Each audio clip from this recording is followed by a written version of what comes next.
Good evening. I'd like to call the district-wide budget hearing for the 2017-2018 school budget to order. Please stand for the pledge.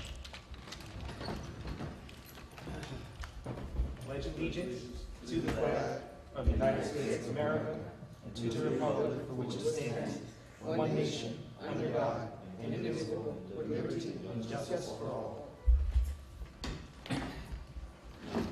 Good evening. As I stated before, this is the district-wide public budget hearing for the 2017-2018 spending plan for the Mount Vernon City School District.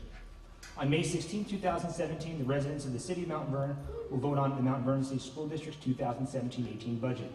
The budget is being voted on totals $246,169,123.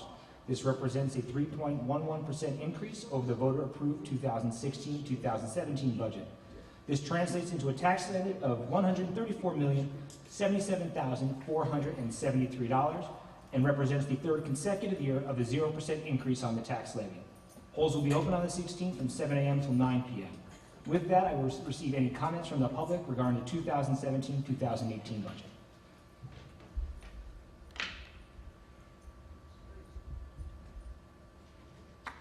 Seeing no comments, this concludes the district-wide budget hearing for 2017-18.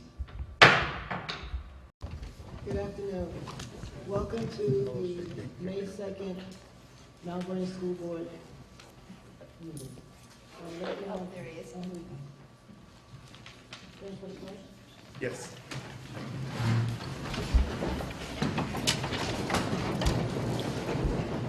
Pledge allegiance to the flag of the United States of America and to the republic for which it stands, one nation, under God, indivisible, with liberty and justice for all.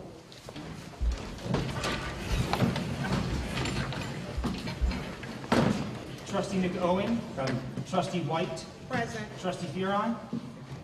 Trustee McDowell. Present. Trustee Miller. Present. Trustee Ying. Trustee Jaros. Here. Trustee Saunders. Here. Trustee Zamore. Present. Quorum is present, sir. All right.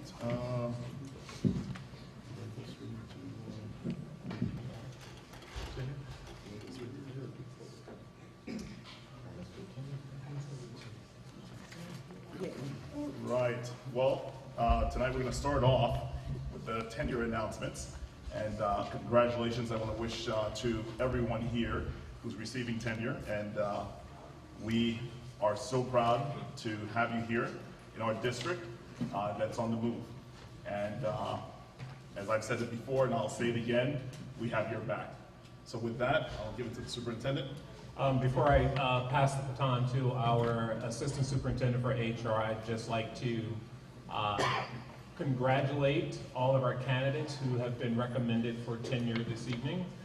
And this is actually a very special tenure appointment because this is the first group of teachers who are being granted tenure who arrived when I arrived.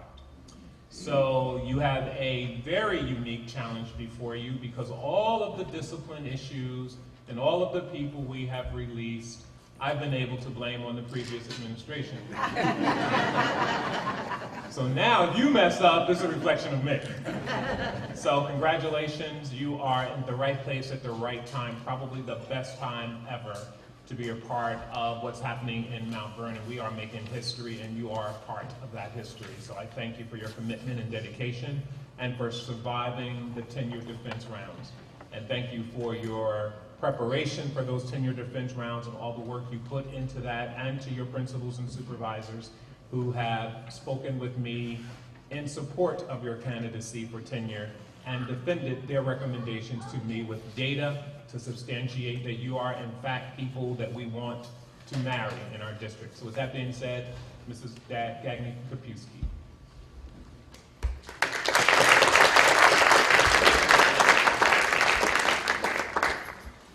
Good evening, Board Trustees. Superintendent Hamilton. But before you go on, it would probably be most appropriate for us to approve the candidates before we grant them that. So we could, Rick, if you could just direct us to that particular resolution and order for use. It's all right with you? We'll move out of order a little bit. As a formal matter, Yes. superintendent, we have to make a motion to adjust the schedule, so. All right, so I will introduce a motion to remove the tenure appointments from the consent agenda so that we may vote on it prior to the appointments. So that's a motion. Do I have a second? Second. Okay, all in favor? Aye. Any abstentions? No? No no's? Okay. That's item 10.2. Ayes have it. right? So 10.2 has been voted on. Thank you. No. Now we Now we- Oh, that was, that's right, that's right. I'm getting ahead of myself. All right, so I'll put the motion on the floor to approve the tenure appointments for this evening. Do I have a second? Second. Jerose, all in favor? Yes. Any abstentions? No's? Ayes have it. All right, Okay, now, now. All right, now, good evening. To the board trustees, to the superintendent, to the members of administration, to family members and friends, members of the community, and most importantly, welcome to our tenure honorees. So as Dr. Hamilton mentioned, the tenure status is an employment status that is recommended to the board by the superintendent of schools. And that employment status is something that we take very seriously.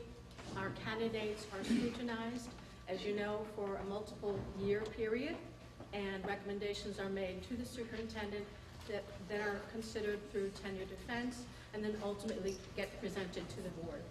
What I'd like to share with you this evening is that all of the tenure candidates that will be honored here this evening are tenure candidates who have actually earned tenure throughout the entire year, the 2016-17 school year, and into September of next year.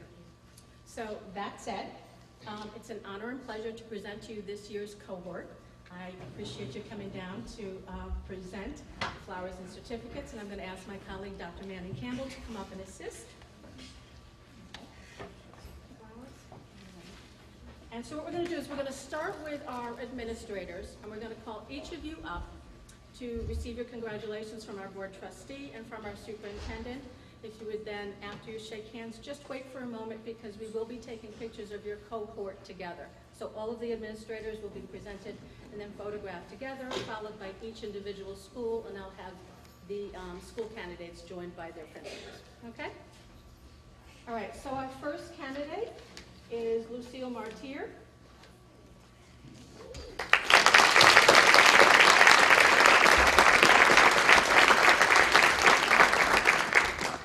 Margarita Cercillo.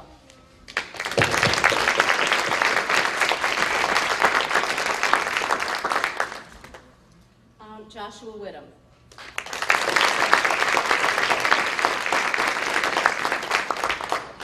Troy Newby.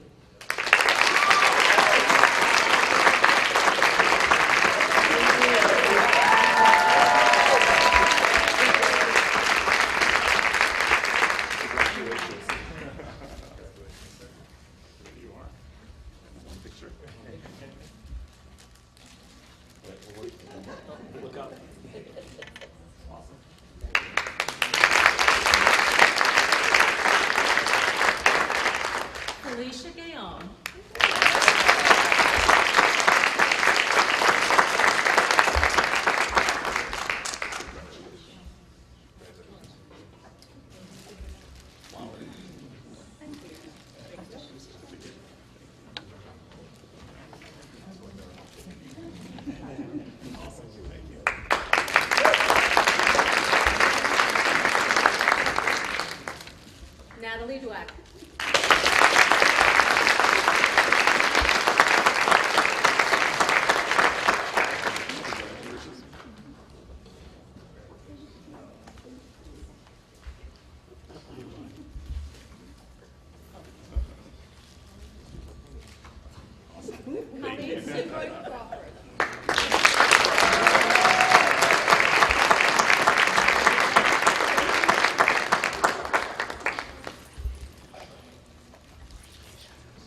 Eliza Tiggs.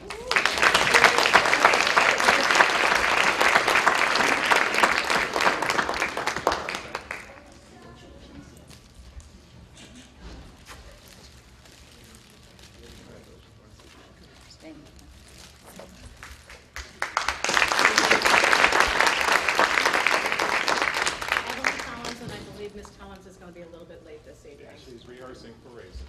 Okay. All right, so this is our cohort of administrators.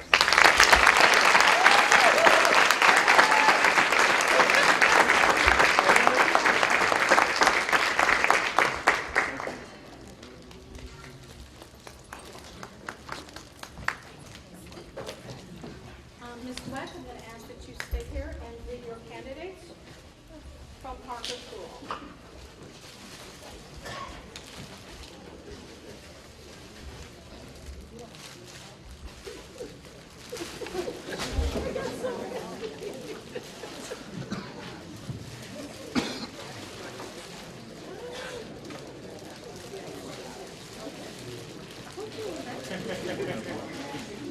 Okay. Nordia Daly Reeves.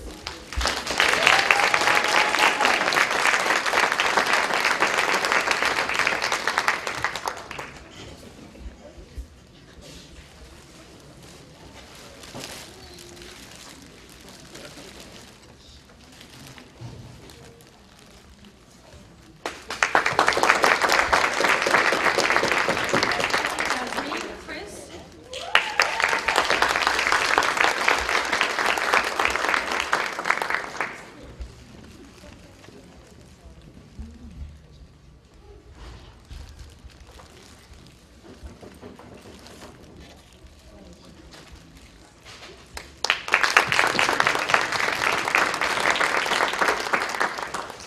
Colleen Chaffee.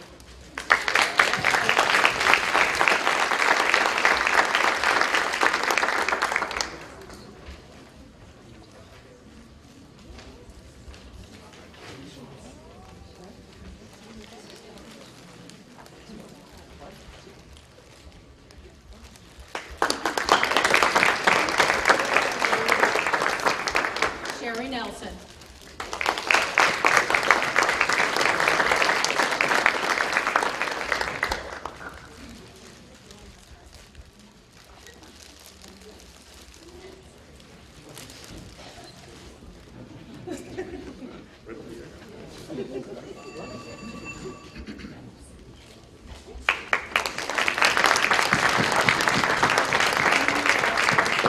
Kira Nickus.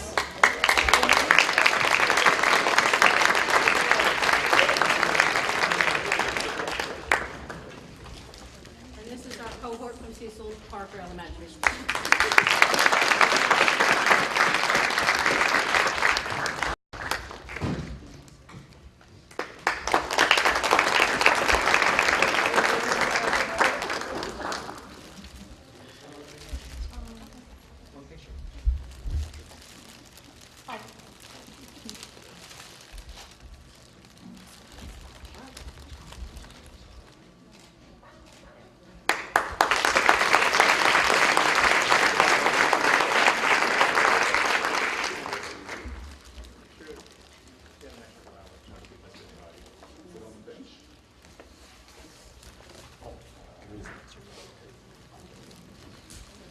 Okay. All right, I'm going to ask Dr. Crystal Waterman to come up and read the candidates.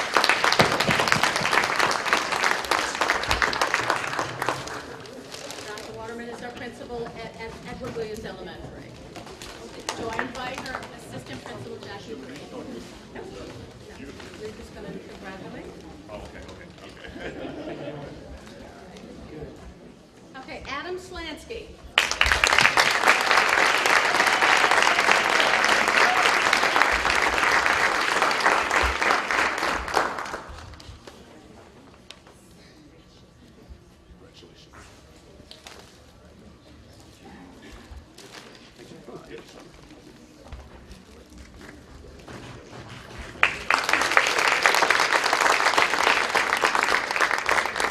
Candace Oku.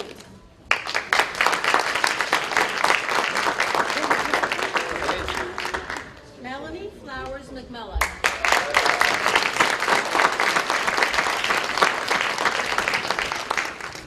Marissa Albano.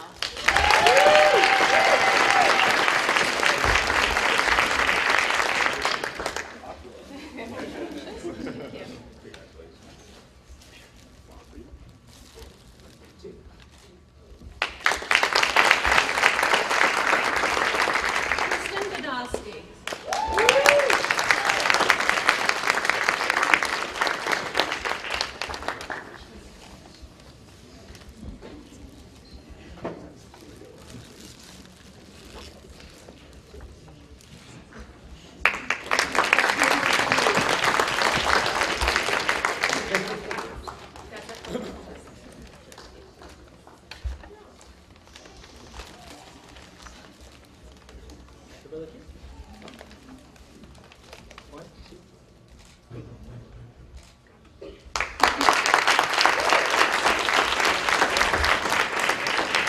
Dr. Natasha Hunter McGregor, I saw you come in. Would you come down and join your colleagues, please?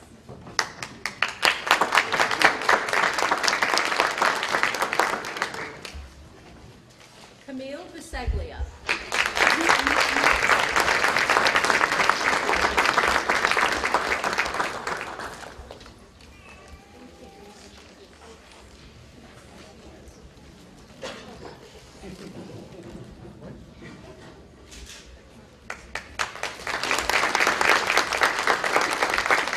Nicole Chappis.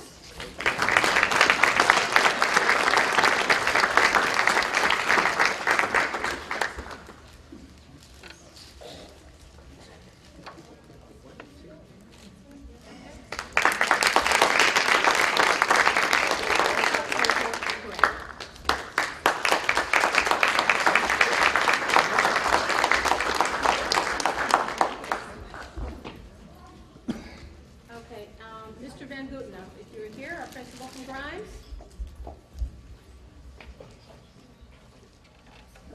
All right, we have one candidate from Grimes Elementary School, Rebecca Ivichik.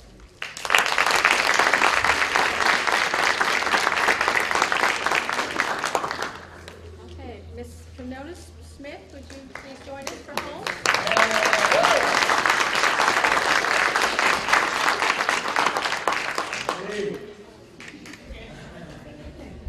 Okay, Cabret Muyam.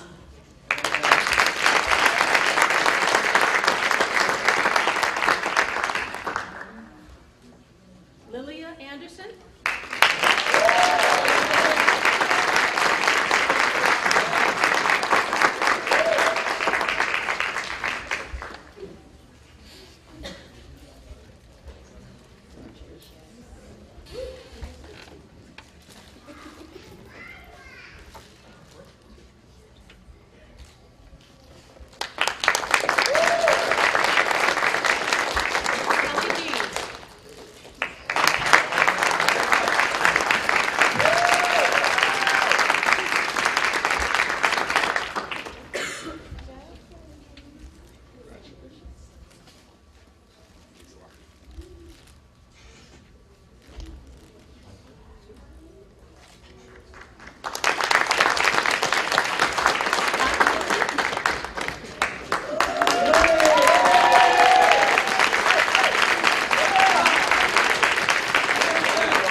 Kelly Dees.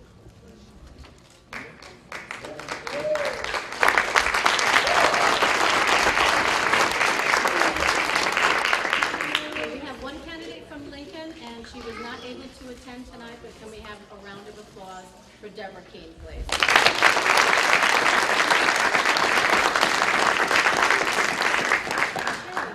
Okay, Principal Danielle Davis Morrow, please join us.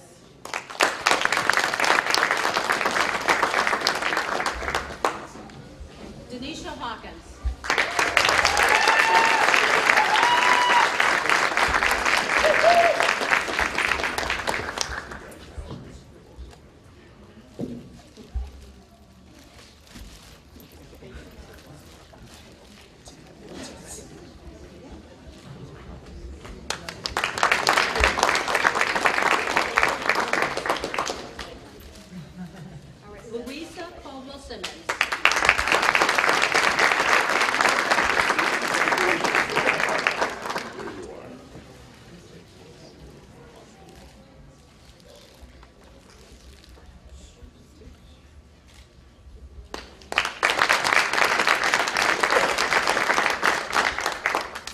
Grimes.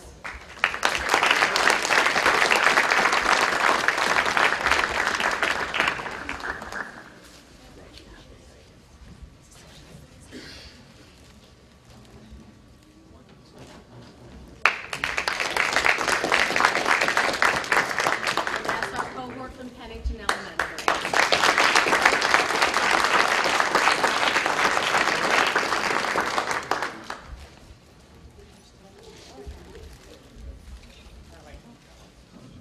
Principal Doggett?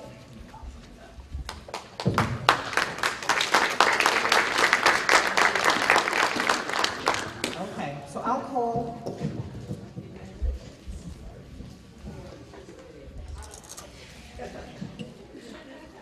Dana Marie Gardner.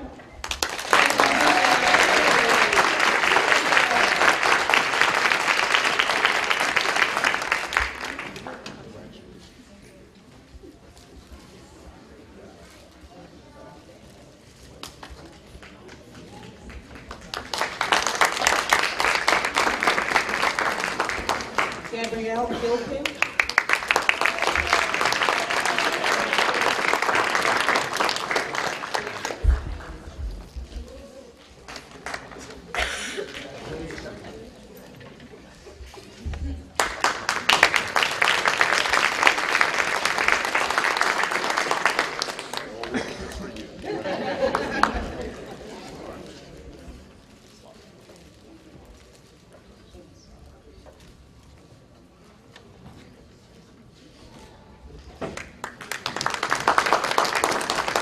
Claudette McKenzie.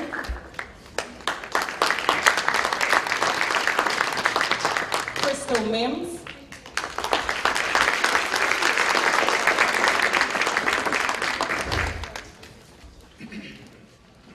Dwayne Miller.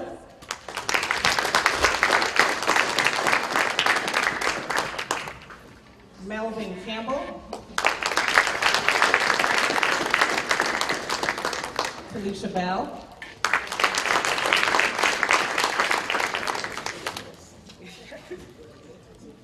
Principal Bickler from Traphagen School.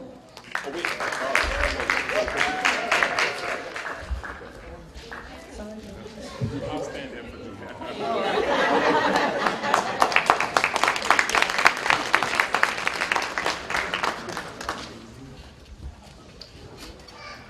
Principal Bickler.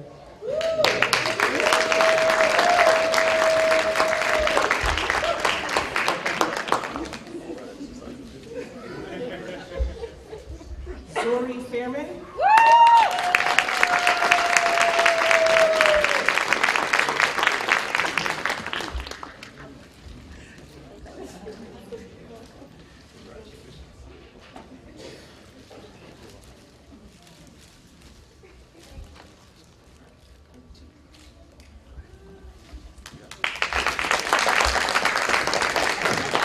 Rafaela Maffei.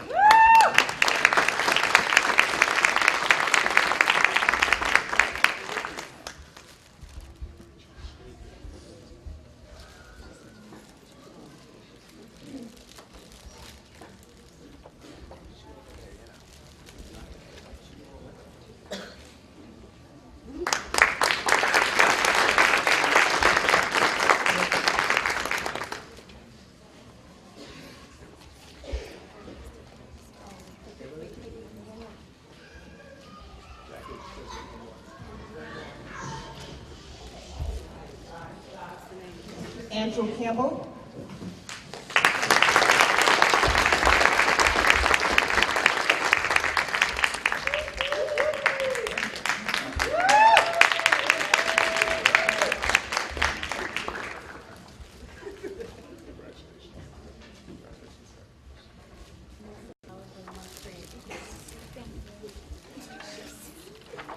Can I say that out loud?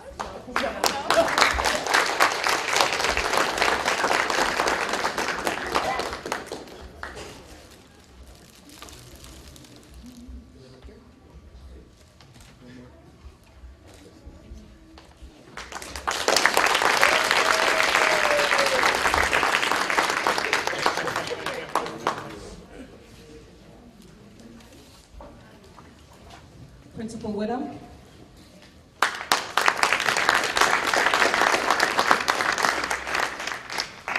Eric Chambers.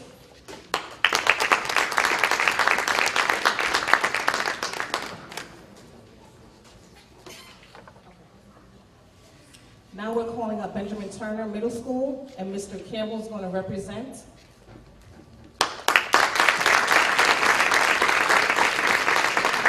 Principal Brown could not be here, so Mr. Campbell is one of the assistant principals. Dawn Rubo.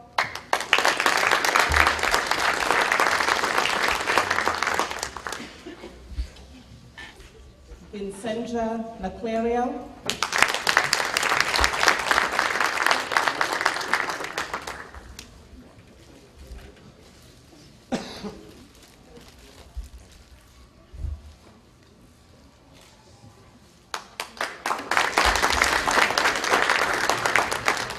Michael McGovern.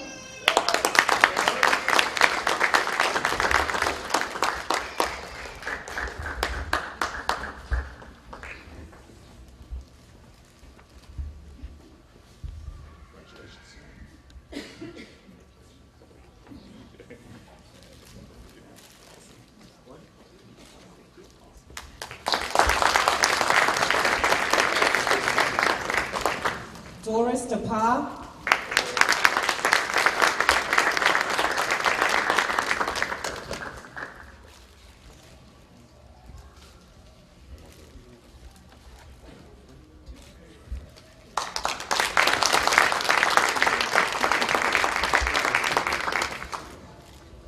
Tylin Belton.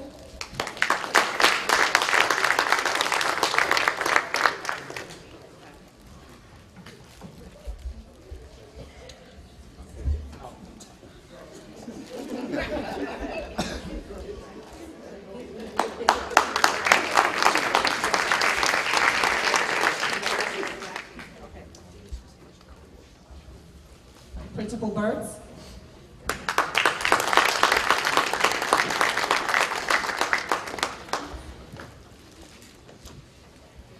Nelson Mandela High School, Tracy Anderson Grant.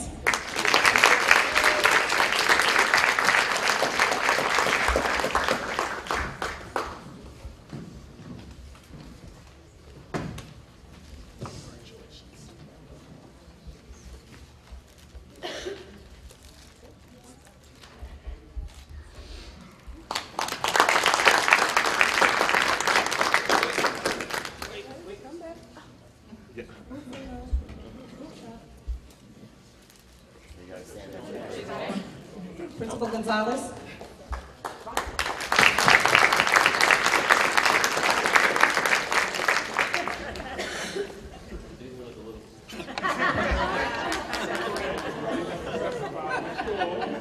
Mount Vernon High School.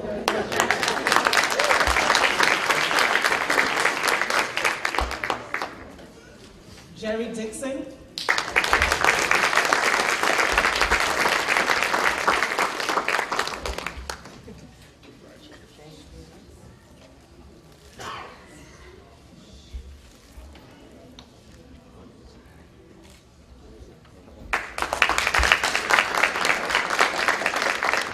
Andre Jones.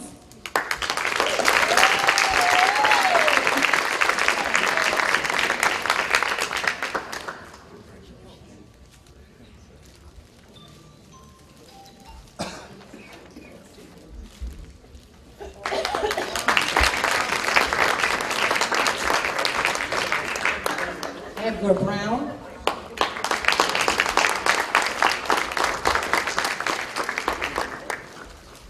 Victoria Clay.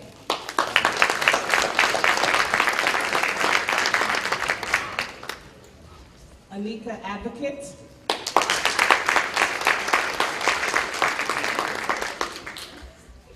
Daniela Bienami.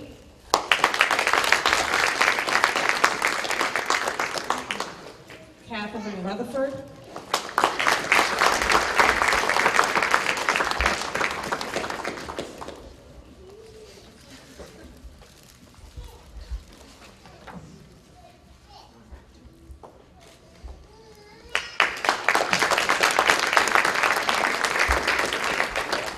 Debbie Gill,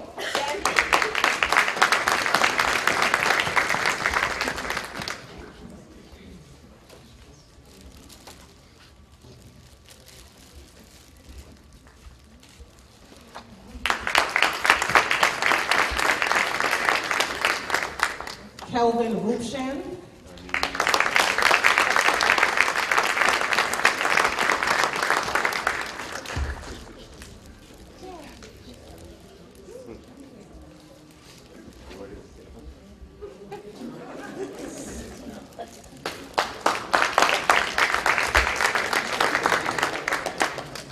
Alicia Hardy Joseph,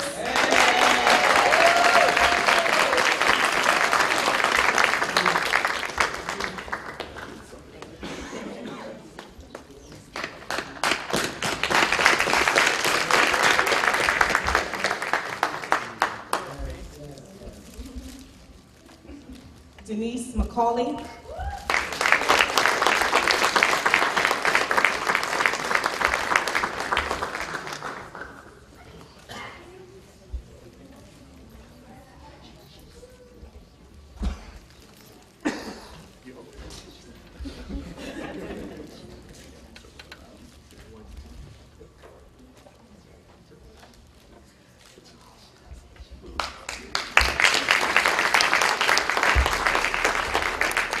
Leslie Piedra,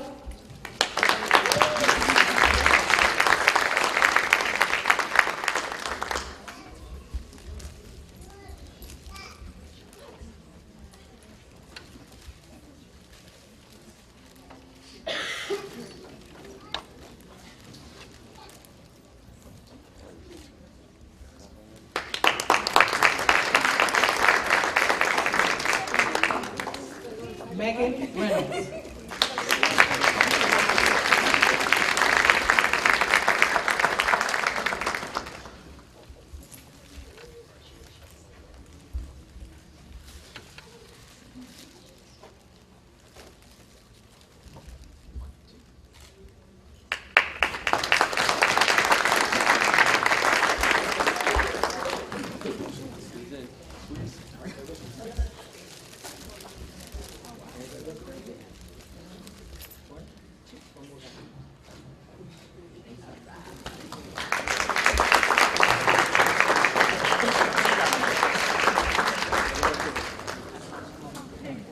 Principal Bradley.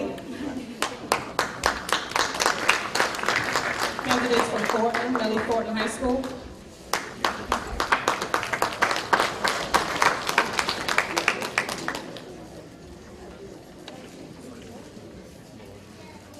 Chad Charney.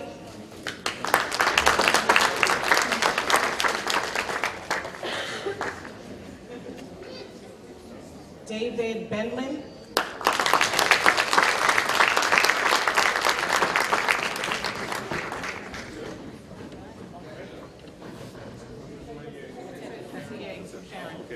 One photo with Principal Bradley.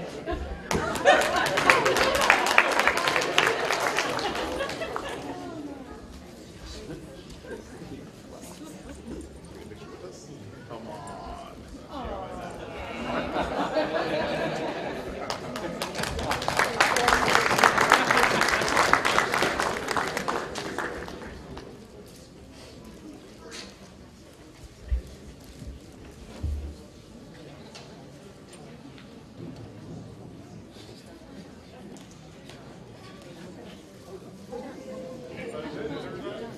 Congratulations, everyone.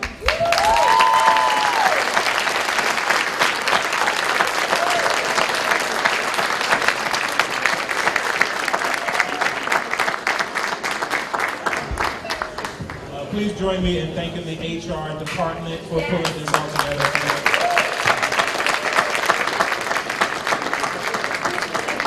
There is a reception for you, cake and pastries in the cafeteria right next door to your left. Please enjoy.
walk all the way across. 10.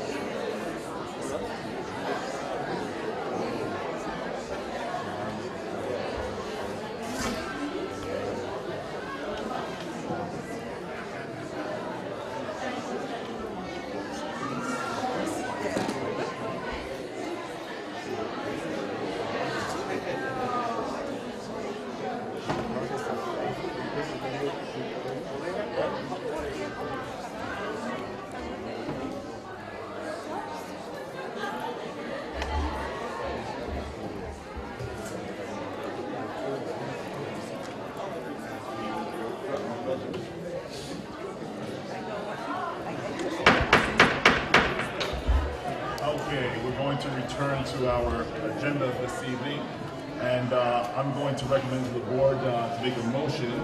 I'll be presenting a motion to go out of order. We are going to entertain taking Gisolfi & Associates, the district architect, first before the public comments.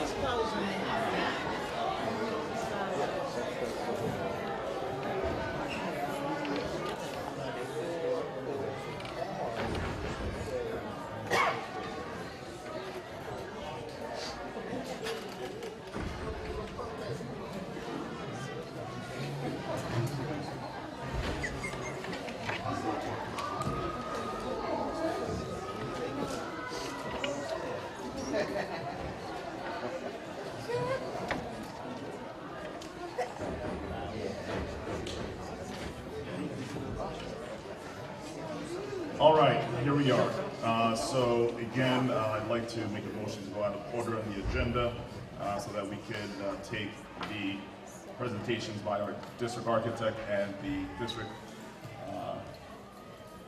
the senior architect. Thank you.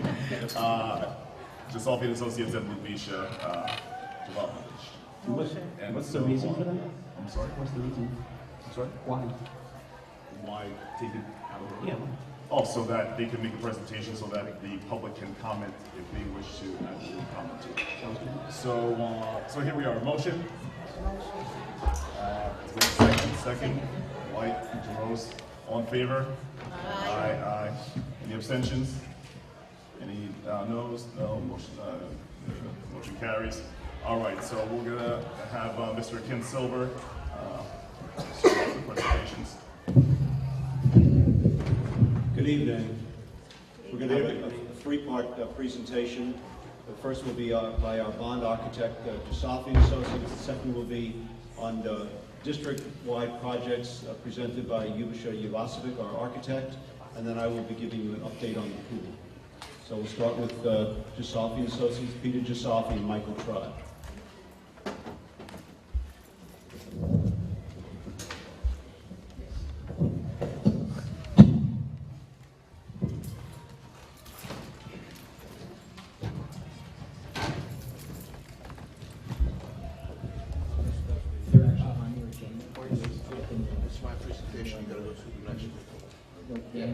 Good evening. I'm Michael Tribe. Peter Gisolfi. We're going to give just one second, gentlemen. Just one second. This is my. Yeah, you gotta go through yours instead. Unless you want me to present first, it's up to you.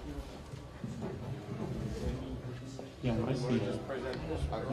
I'll be quick. We'll flip the order, because that's what I put it on. Is that okay? So what do you want to do? Peter? No, my slide came up first. That's Okay, why. that's fine.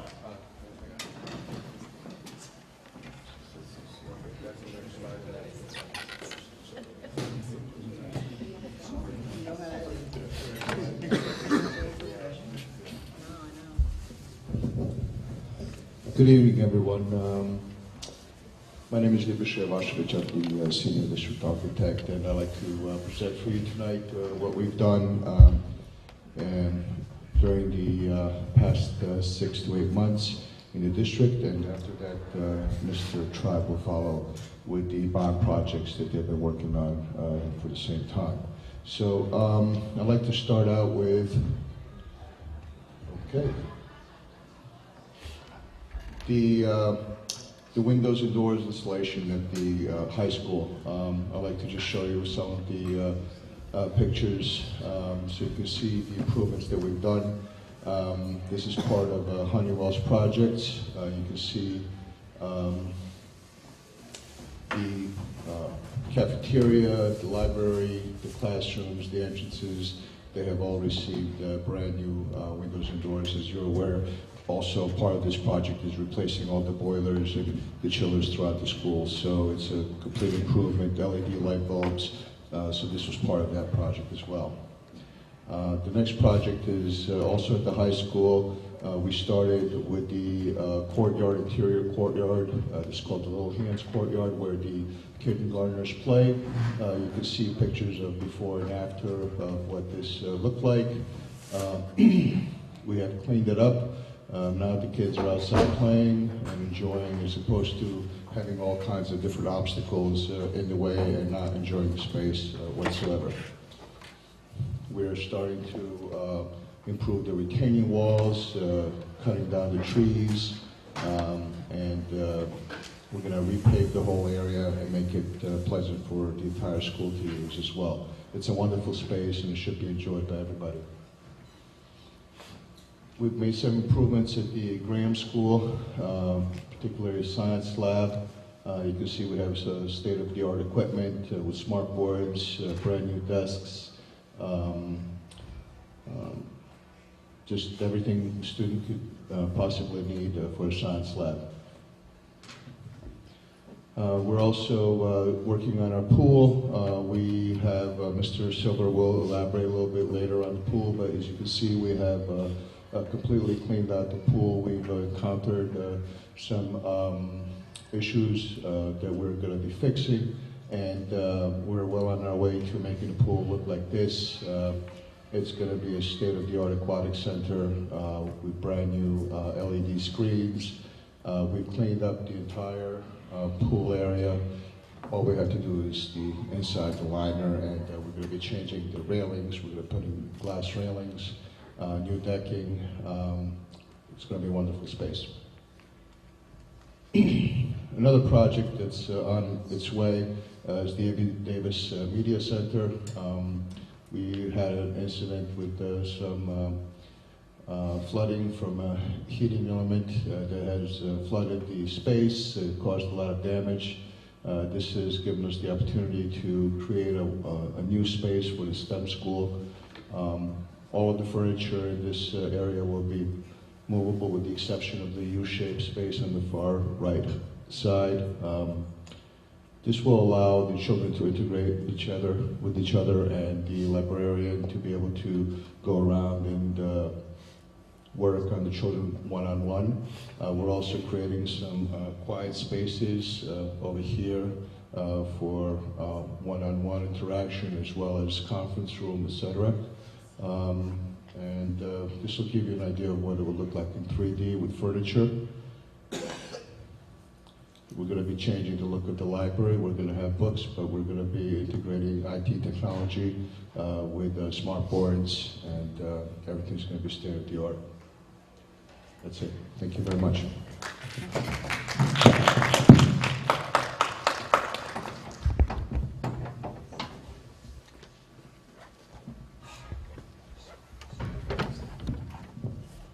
Good evening, Michael Tribe again.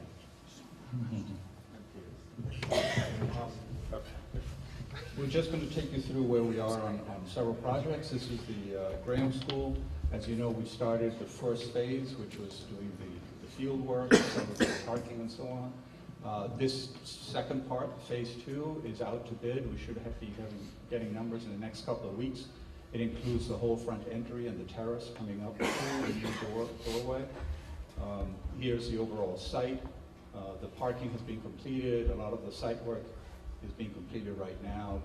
This spring, the planting and the rest of the play equipment should be installed. So the phase 1 will be complete. Phase 2, we're getting the bid numbers.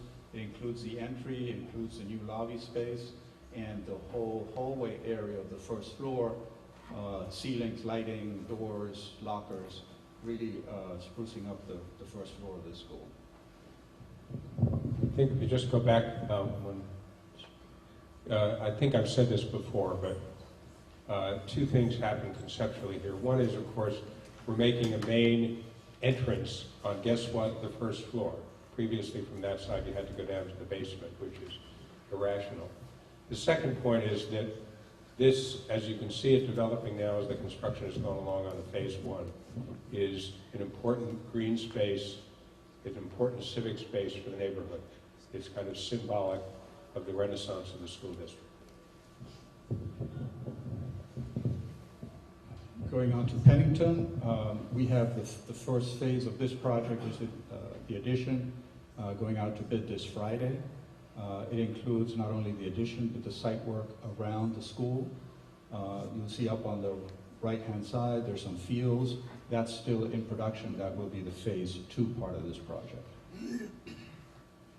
Up here. Yeah. You have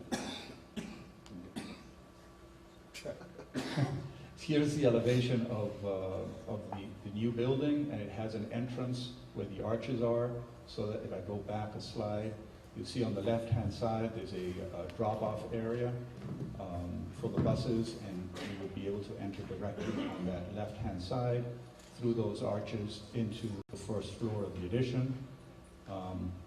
This is the basement and foundations. And you can see the darker area is the new construction, and the lighter area are the basement areas of the existing building. This is the first floor, and again, a separation between what's new versus existing has to do with the darker versus lighter color. And if you look up on the right-hand side, there's a legend, and that shows you by color the different type of uses. For example, circulation is in yellow. And within the existing building, which is to the right, there are some areas that are more intense in color. Those are the pre-kindergarten and kindergarten classrooms. It's a part of the building that's being renovated. The rest of the rooms are not being touched. And then in the addition, there's basically a reconstruction of the existing cafeteria, and behind that, 5 classrooms, bathrooms, circulation, and to the left, where it bumps out, is where that new entrance is coming in to the building on the first floor. And on the second floor, there are 7 classrooms sitting on top of the cafeteria, and a library as part of that wing. And these are enlarged drawings of the 2 lower levels with furniture. Furniture looks really organized. I don't. Maybe the first day it'll look like that, but never again. Just to point out, this includes a new library here, which is visible from the corridor and faces back to the kind of courtyard space on the campus. And I think this is a particularly stirring moment architecturally on that building. And you can see here the cafeteria existing, integrated into the new addition.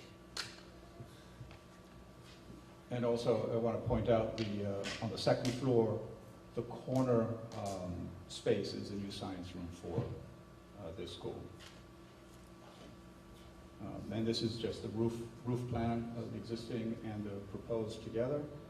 At Thornton, it is mostly a renovation, a couple of very small additions. This plan shows the improvements to the site, sidewalks and trees, and some creating a public plaza outside of the theater. So it creates, again, this public space for the building. Cross sections of the theater that will be completely renovated. This shows the 2 plans of the seating, lower floor and the mezzanine and the upper level. And this will be all new seating, and also all new, the railings that when you're in there, the bent up aluminum railings will all be built in steel again and be safe. So all the systems in terms of lighting, audio, and so on will be upgraded, and serving a double purpose for a theater or any kind of production to happen there, but also as a teaching venue for the students to learn all the different parts and pieces of theater production. So now we'll just go through the floors. Again, the highlighted areas are the areas of renovation. This is the lower level. On the upper left-hand corner is an expansion of the lobby that connects the two lobbies together so that there's a larger space that relates to the theater. And we're also adding public bathrooms at that level. So the whole theater, lobby, and public bathrooms can work independently of the rest of the school. Then there's some improvements to the band room, some improvements to the gym. There are 2 locker rooms that are also going to be used as dressing rooms for boys and girls across the hallway.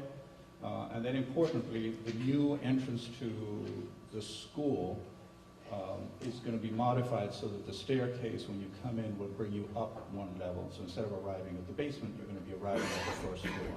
You'll come up and there'll be an elevator on the side. And then across at the end of the hallway, all the way to the right, we're adding a build staircase that connects all 4 floors as a proper egress for that building at the end of that corridor. That's a code requirement. So here's the first floor. Again, from the bottom center, that's that staircase and elevator arriving from the building up to the first floor.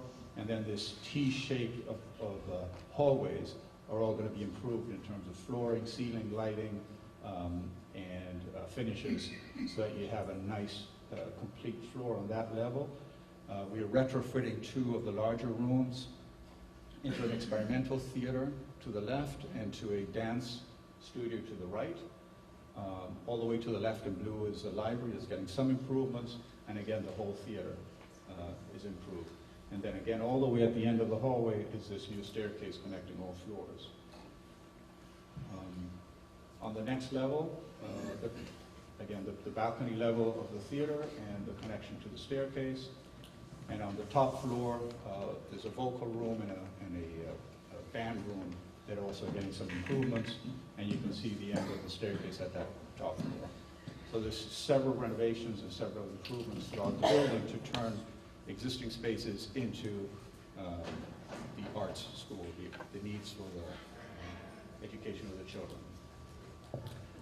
Now we're at Grimes, and at Grimes we're envisioning an addition where the current annex exists. The annex will be demolished. A new addition will be built there with 12 classrooms, and it creates a courtyard in the middle. Here is looking from the courtyard back towards the addition. This is from the street looking at the addition. You can see Grimes in the background, and to the right where the courtyard is. We're thinking that the color of the brick is a blend of tan, and it's come out a little too red in this drawing, but we'll be showing the building committee samples of that, so it joins maybe a little more richness to the color, but joins with the color of the existing building. So this is an overall plan. The L-shaped building at the top is the existing building, and to the left and the bottom is where the addition is going. So it creates that C shape, and then all the play areas are in between. It's kind of a protected area. So going from the lower levels, there's a brand new entrance in that yellow color, so that the 7th and 8th grade, they're going to be housed in this part of the building, could enter directly there. And there's some storage and parking below that, matching the parking of the other building. When we get to the first floor is where we connect the buildings. So you see at the top of the yellow there, that is connecting to a hallway. That hallway connects to the front entrance of the building. So this front entrance, if you come into the current front entrance, you could actually walk down this hallway and come into this new addition. There are 6 classrooms on this floor. There's an elevator, there are bathrooms, and there's this connecting staircase. And the floor above is identical. Again, the 6 classrooms, the bathrooms, elevator, stair, and administrative space. Some administration space on both floors, and again, a connection to the 2nd floor of Grimes at this level. A roof plan. And at Mandela, we're envisioning a pretty substantial renovation of the existing building. It has an undersized auditorium, an undersized gym on the top floor, a lot of code issues and complications. So the suggestion is to build an addition that'll house the cafeteria, It'll house a gym, and the gym will be a gymatorium. So it'll have a stage platform next to it. I just say that this is a modern building in the spirit of the original, so it's happy being juxtaposed with. So the lower level on the street would be the cafeteria, and above it would be the gymnasium. That gives us 8 additional classrooms in the existing building by taking those spaces on the existing building and turning it into a code compliant building. Overall, here's the site. The vertical building is Mandela. To the left is the addition. Parking is behind that. And then if these additional properties become available, there's the potential of creating all of these play spaces and green spaces on the right-hand side of the building. So just going up the floors, this is the lower level. To the left is where the addition is. There's a cafeteria, 2 classrooms and a kitchen. Connecting through the hallway and a new entrance to the building, which is in yellow in between the 2. And then a series of special classrooms and administration at the lower level. That's renovated space. Renovated space. This is 1 floor up. Here's the gymnasium. To the left is the stage area. Again, that connector with a staircase in the center. And then you come back into the building where the library is in blue, and other spaces for kindergarten and 1st grade. And then moving up the building in the area where the auditorium is, there's 4 classrooms, so these would be 2nd, 3rd grade, 4th grade, to the top floor, all the way to 8th grade. So that's how we fit the school here. These are actually section elevations in the gymnasium. This is looking at the stage. This is looking at where you come in. And there's daylight throughout this part of the building. It should be quite extraordinary. This is our last slide. It's just talking about what's coming in the future. We know that things are not precise, but we definitely know that A.B. Davis Parker and the science rooms at 7 elementary schools to bring in the 7th and 8th grade are part of the next phase, phase 3. And we're looking at a few other possibilities, maybe something that has to do with the high school fields, maybe the tennis courts, and some storage addition. This next phase, there may be some other projects. We'll see how that goes. I think that the main point is, by the time we get to this, we will know the price of everything else we've done, because it'll all be bid. That's it.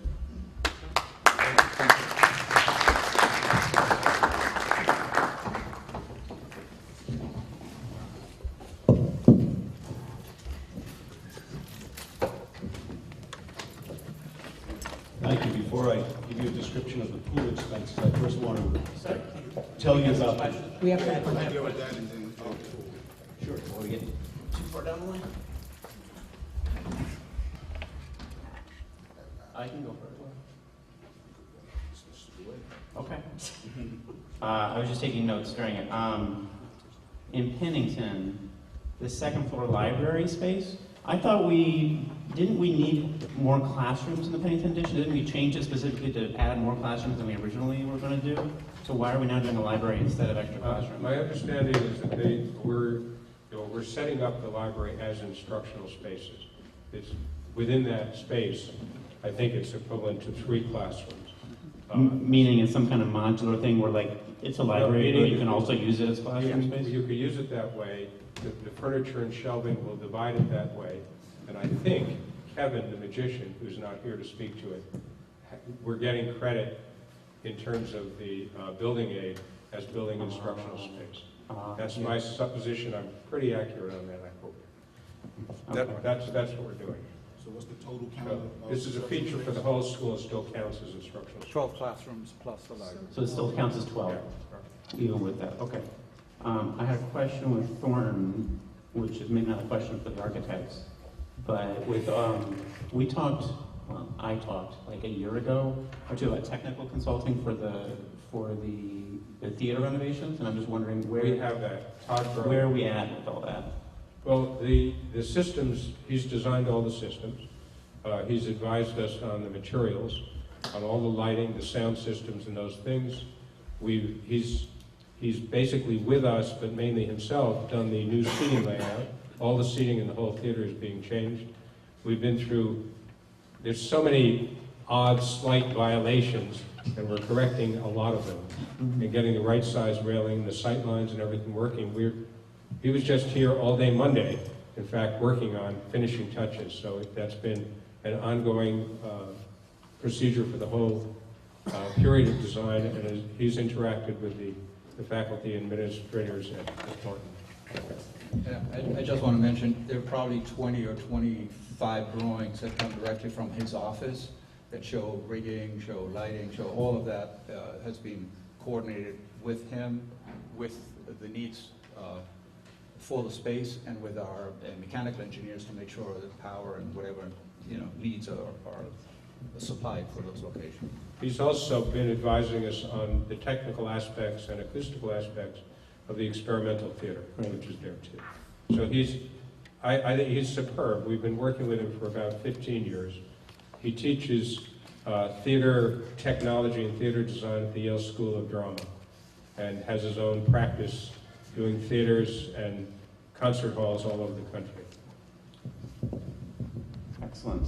And I think my last question was for Grimes and Mandela and Pennington. It wasn't clear to me from the pictures which, well, not Pennington so much, but the additions, are those additions on land we already own or land we don't own? You already own the land. So all the drawings you showed us are reflective of what we already own, and then... There was the one play space.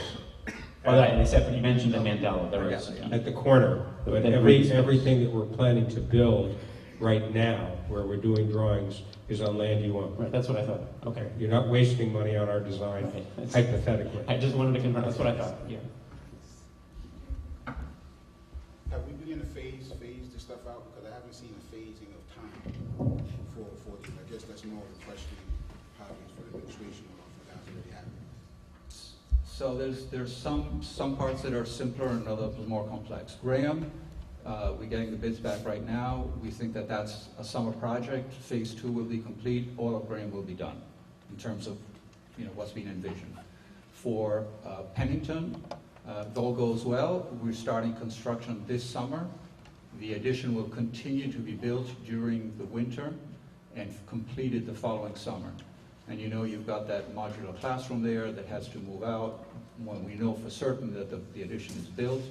There's site work that has to be done when the modular leaves. So there's certain complications in terms of timing, but the idea is that we're doing this in 15 months, 2 summers.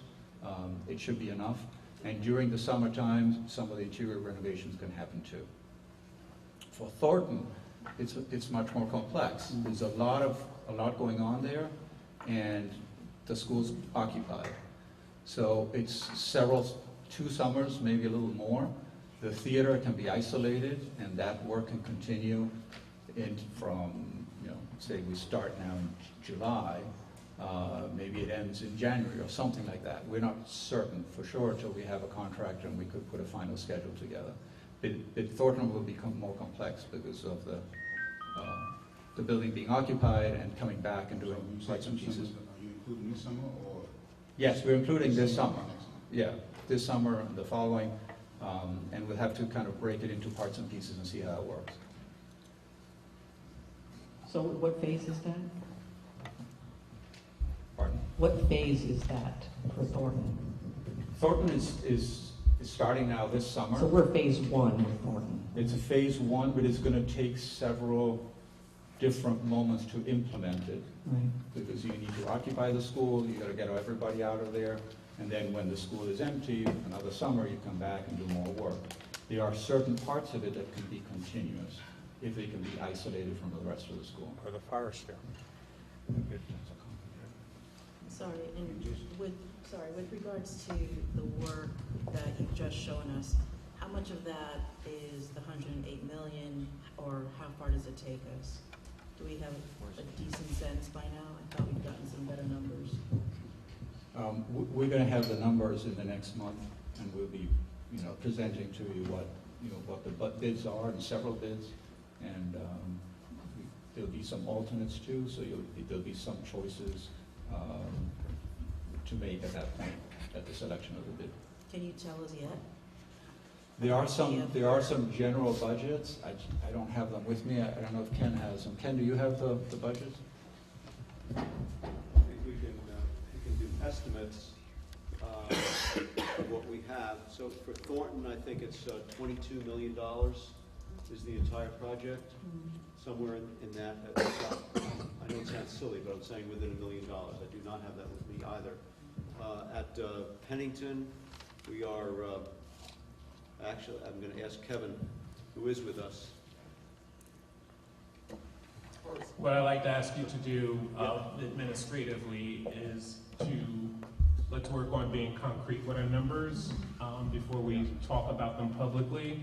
One of the things that I'm going to be presenting to the board is my recommendations on how we should proceed once we get some concrete numbers, and asking the board to help us give us direction on what those priorities are. When we started this project, if you'll recall, we knew that $108 million wasn't going to do everything that we wanted to do. So I'd like to be very cautious about mentioning numbers publicly in the event that those numbers are purely speculative and not based on concrete information, so we don't have to correct that later. When we're at a point, which I hope will be very soon, where I can come to the board and say, these are the projects that are on the table. We're doing some investigative work in terms of land acquisition. We will need the board to authorize us, if it is the board's desire to acquire additional space, if that is the direction you choose to direct the administration to go in, and then what those priorities are associated with what can we reasonably get accomplished within the scope of the $108 million that the public has approved.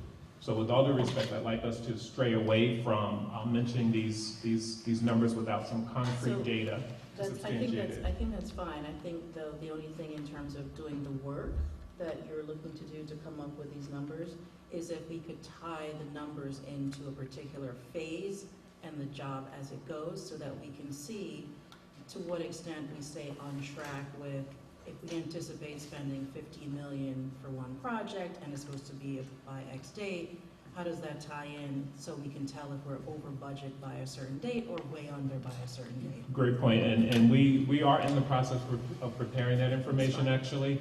It's not entirely complete. That's fine. But I'm very hopeful that if not the next meeting, certainly the one after that, we'll be able to present all that information and ask the board to authorize us to move forward as necessary.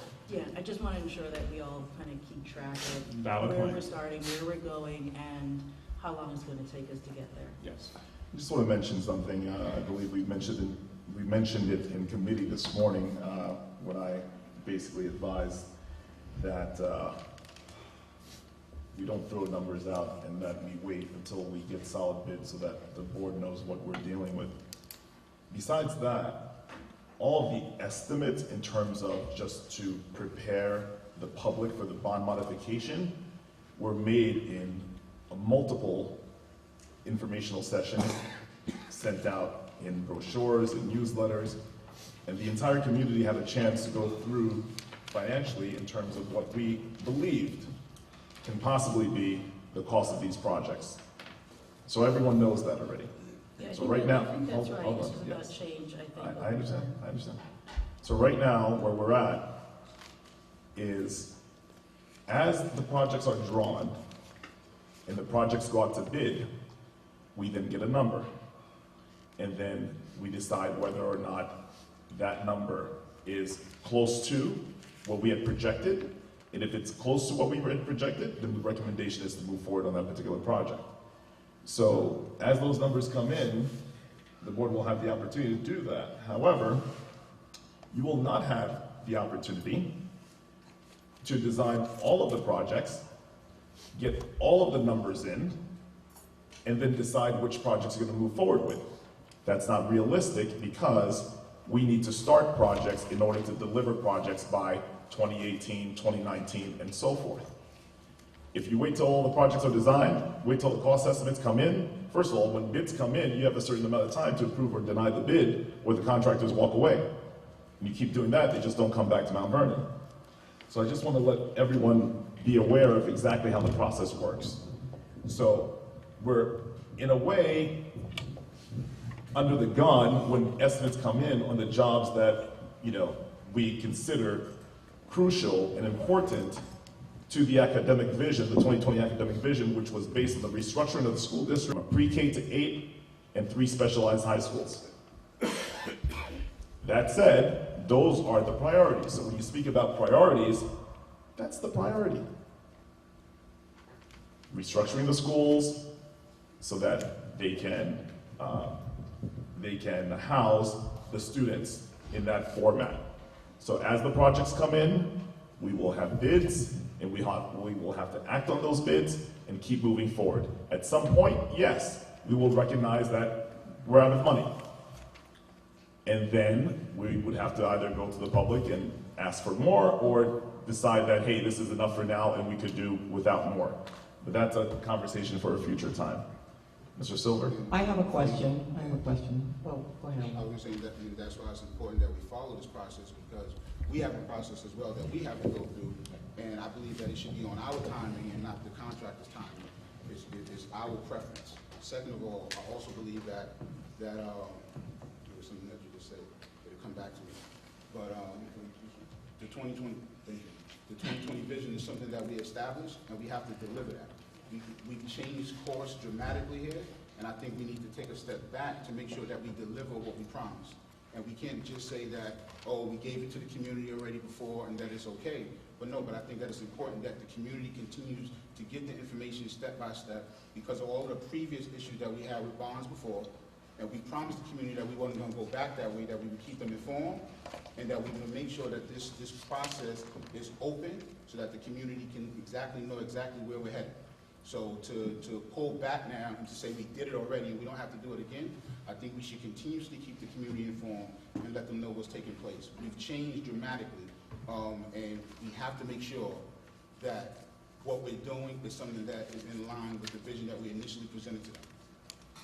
I have a question about phase 3, about seeing, and this is to the, obviously the prioritization of the projects, because if we run out of money, I think the original promise was that we would be, and this is something that's going on for 3 years, is to fully implement K to 8, and then it's pre-K to 8. But when I see, what I'm concerned about is I see science labs, which are critical to K through 8, and I also see Parker, which is pre-K through 8. I don't understand how those could be in phase 3 with the high school fields, which we kind of already agreed we can't do in this bond. So I'm concerned about the pre-K to 8 and making sure that we prioritize the money for that and the science lab. And you can't do pre-K with 8 without the science labs, because then you don't have the legitimate curriculum that the state requires. So I guess my question is, why would Parker and the science labs be in phase 3, which I'm assuming is going to delay the K through 8 implementation? Because to leave that till the end when that's something we've been working on for 3 years doesn't seem to make sense. I think what you've seen presented this evening is preliminary. And when this administration comes back to the board and asks to establish those priorities, from my perspective, the 2020 vision and the priorities associated with that vision represent the K reconfiguration, the implementation of full-day pre-K, and the 3 specialized high schools. Mm-hmm. So when we come back, ultimately, there will probably need to be some modifications to where these phases are, and present to the board, this is what we can accomplish within the $108 million, and be true to our commitment to the community, our commitment to delivering the 2020 vision, and being responsible to being on time and on budget with the bond, the $108 million. To Omar's point, the community's confused. I've been going out and talking with a lot of people, and people have told me that they've heard that we've already bid on the land at Pennington, the land for this big sports complex. And I think the community needs to understand that, as far as I know, we haven't bid on that, and we haven't even voted on that. So I just want to make sure the community is informed, and that's, I think, the whole idea here is what's happening, what's really happening. And people say, when's pre-K starting? We have no idea when pre-K is starting. When is K-8 going to be done? So I think, that's, to me, to your point, we really need to get this prioritization done quickly because there's a lot of confusion in the community about when things are being done, what's being done, and we just want to make sure that we're speaking with one voice out there. Let me step in here for a second. At one point, and actually at many points, we have, let me take it back to the bond modification. During the bond modification process to the community, we presented a proposed budget in terms of all the different projects and how it adds up to $108 million. Every trustee here sitting up here is apprised of that, and the public was as well. Those are our guidelines. Just because a project is in phase 3 doesn't mean that that project is not going to happen, that we're going to run out of money for phase 3 projects. So that's the first thing that you guys have to understand about the phasing of the projects. The projects are phased because you can't possibly, the architects, do 16 schools, projects at 16 schools simultaneously. It's just not going to happen. So the projects are phased out. Also based on the priority of how we're going to be moving children around the district. When one school's ready, then the other school's ready, you can't do this school because that school's not ready yet. And so it's in conjunction with the restructuring. So again, just because Parker is in phase 3 doesn't mean that we haven't allocated money yet for Parker in phase 3. So now, as these bids come in, we have to keep making adjustments. So as the bids come in, the board has a conversation. Okay, here's what we've been projected for, say, Graham. Here's how much came in. Now, we're going to have to decide what are the alternatives if it doesn't meet our expectations. If it's higher, what are we going to do without, based on the other proposed items that added up to $108 million. So yes, this is something that is organic, and we will have to keep working on it and keep working through it. At no point, I don't believe anyone made a statement of not being transparent. At no point did we make any statements declaring that we're not going to advise the community as we go on. There are meetings here every 2 weeks, and anyone from the community is welcome to come speak and ask questions. We'll feel free to answer them. Actually, that's one of the formats that we've employed here under this new administration and new board. And so transparency is not an issue here. Any board member, I suggest, and I've suggested already, if you want to know more about what happens under the bond, if you're uninformed, if you're going out there and speaking to the public, then you're welcome to come to our 7:30 meetings every Tuesday. Some members of the public have come. The PTA president, I know, makes it regularly now to understand what's going on in that process. It's a very open and transparent process. And just lastly, there is some due diligence that the administration needs to do in relationship to those items that may involve expansion and land acquisition. For instance, is the land available? Is the land affordable? Is the land feasible for construction? So that part of the work the administration will do. But in order for us to proceed with any action in terms of negotiating or purchasing any land that may or may not be necessary, board would have to authorize us to do so, and so we'll come back to you and you tell us this is the direction you want us to go in based on what that due diligence reveals, and we'll keep you informed on our progress along the way.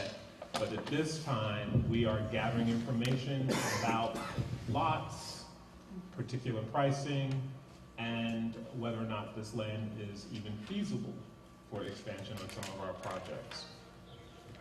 Can I, and yeah, of course that's just state law. That's one of the things that only the board can authorize this acquisition.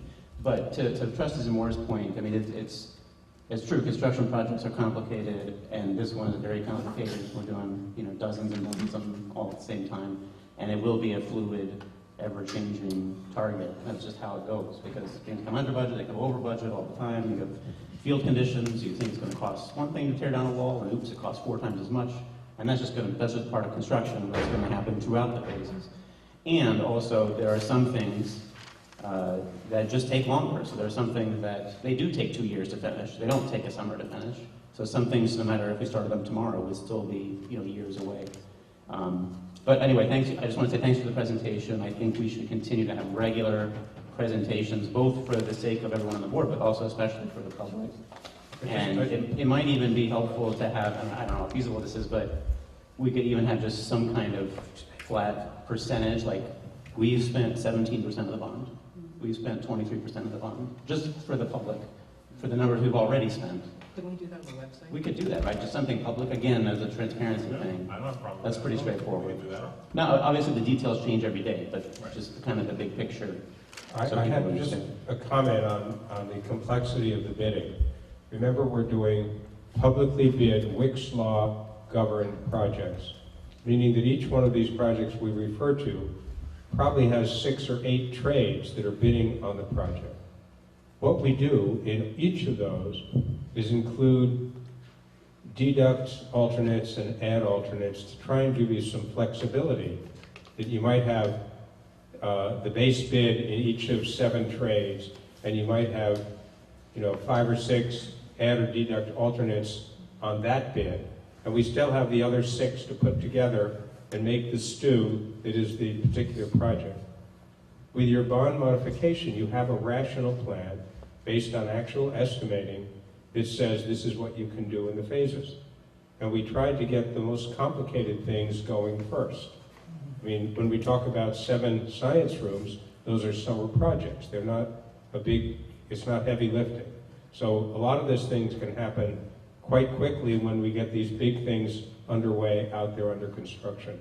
But it is an open and rational process, and we've been through it before, and sometimes we don't get any good bidders in one trade and we have to go out and bid again. But those are the things that will happen. But I think you have a very good group there that are coming to those Tuesday morning meetings and making the decisions that have to be made. Is a transition strategy as it relates to construction, connecting with the transition of our students. So when we get this, is it possible, can we get a soft transition strategy, connecting that, understanding, for instance, if Thornton, if it's not going to be ready, but we're transitioning these students in and out, what that may look like, and what trouble we may impact due to construction. We're looking very closely at that. We have a committee in place that we're calling the logistics committee that's looking at the implications for curriculum, the implications for staffing, and how to plan that in our fiscal year for the next three or 4 years. So we can certainly, that probably won't be ready by the time I'm ready to come to the board with this setting the priorities conversation. But that is something that we're certainly working on, because there are a lot of moving parts. And what we're trying to do, we're trying to avoid, to the extent that we can, redistricting more than once. So people are going to be in an uproar about that. We're doing a re-registration next year, which we'll be talking to you about that as well, to make sure that as we plan this transition, we're transitioning kids that actually live here, and making certain that we minimize the impact on students and their families. So I'm sorry, just as I'm thinking as you're saying this stuff. So my understanding that one transition should be taking place this school year coming up in September. No, incorrect. The only transition happening this summer will be Mandela. Everybody else will remain intact this year. Okay, so our Magna Arts program is going to remain another year at Malvern High School. Yes. Mr. Silver. So I want to tell you about some happy numbers before, well, Bill's not unhappy, but some happy numbers. I thought you should hear the totality of some of the grants that we've gotten connected to our construction. We've gotten $100,000 grant for alarms on our elementary school doors in case children try to run. Yubisha mentioned the Little Hands Courtyard. That's actually from a $400,000 grant from Ruth Hassel-Thompson. The library will be about $600,000 at A.B. Davis, and that's all covered by insurance from the flood we had. We had the Pennington playground of $173,600. That equipment has finally been ordered and it's going to go in shortly. We had from Ruth Hassel Thompson also, we got $1 million for the Graham site work, towards the Graham site work. The pool, we got $1 million from Assemblyman Pretlow, and we got $100,000 from Senator Klein to redo the greenhouse at the high school. So those are really fortunate with our legislators to get this done. So now the pool. I hope you'll react the same way because we are going to have a pool. So the pool is really three parts. The first part is what's been done. The second part is the discovered conditions that we found in terms of the one slide you saw and the terrible condition at the bottom of the pool. And the third part is what we're going to do in phase 3, where we have $1.3 million in the budget that we're asking the public to vote on next week towards the pool. So the first phase of the pool, we removed all of the old equipment in the basement underneath the pool. We removed all the filtration system, all the piping, replaced it all, put in something called surge tanks, which take the water that splashes out of the pool, brings it back into the pool. We also replaced all of the piping, we replaced the drains. That all was about just a little over $2 million, $1 million of which, as I mentioned, came from Assemblyman Pretlow. So that phase is finished. Then our discovered condition is the, sir? Did you mention the pool pack? The what? The pool pack? So we also have several parts that are connected to the energy performance contract and not connected to it. One thing is called the pool pack, another is called the cogeneration system, all of which ends up heating the pool for no cost, and which now part of this is to direct the air from other parts of the high school building, which used to go into the pool. The hot air used to go into the pool area, which is one of the things that made the pool area so hot. Now it goes out of the building. And we also have required by the health department, we have a cover for the pool, so every night when that pool is not used, it's covered. So it is really the state of the art in terms of that. Now we have the conditions we've discovered. So the pool was losing some 10,000 gallons a day after we filled it, although it was not losing that originally. So we took off the tile. The board approved our removing the tile. We paid $127,000 to do that, and we found some gaping holes. So one of the questions that came up today was, how can we have these gaping holes and the tile still be intact in the bottom of the pool?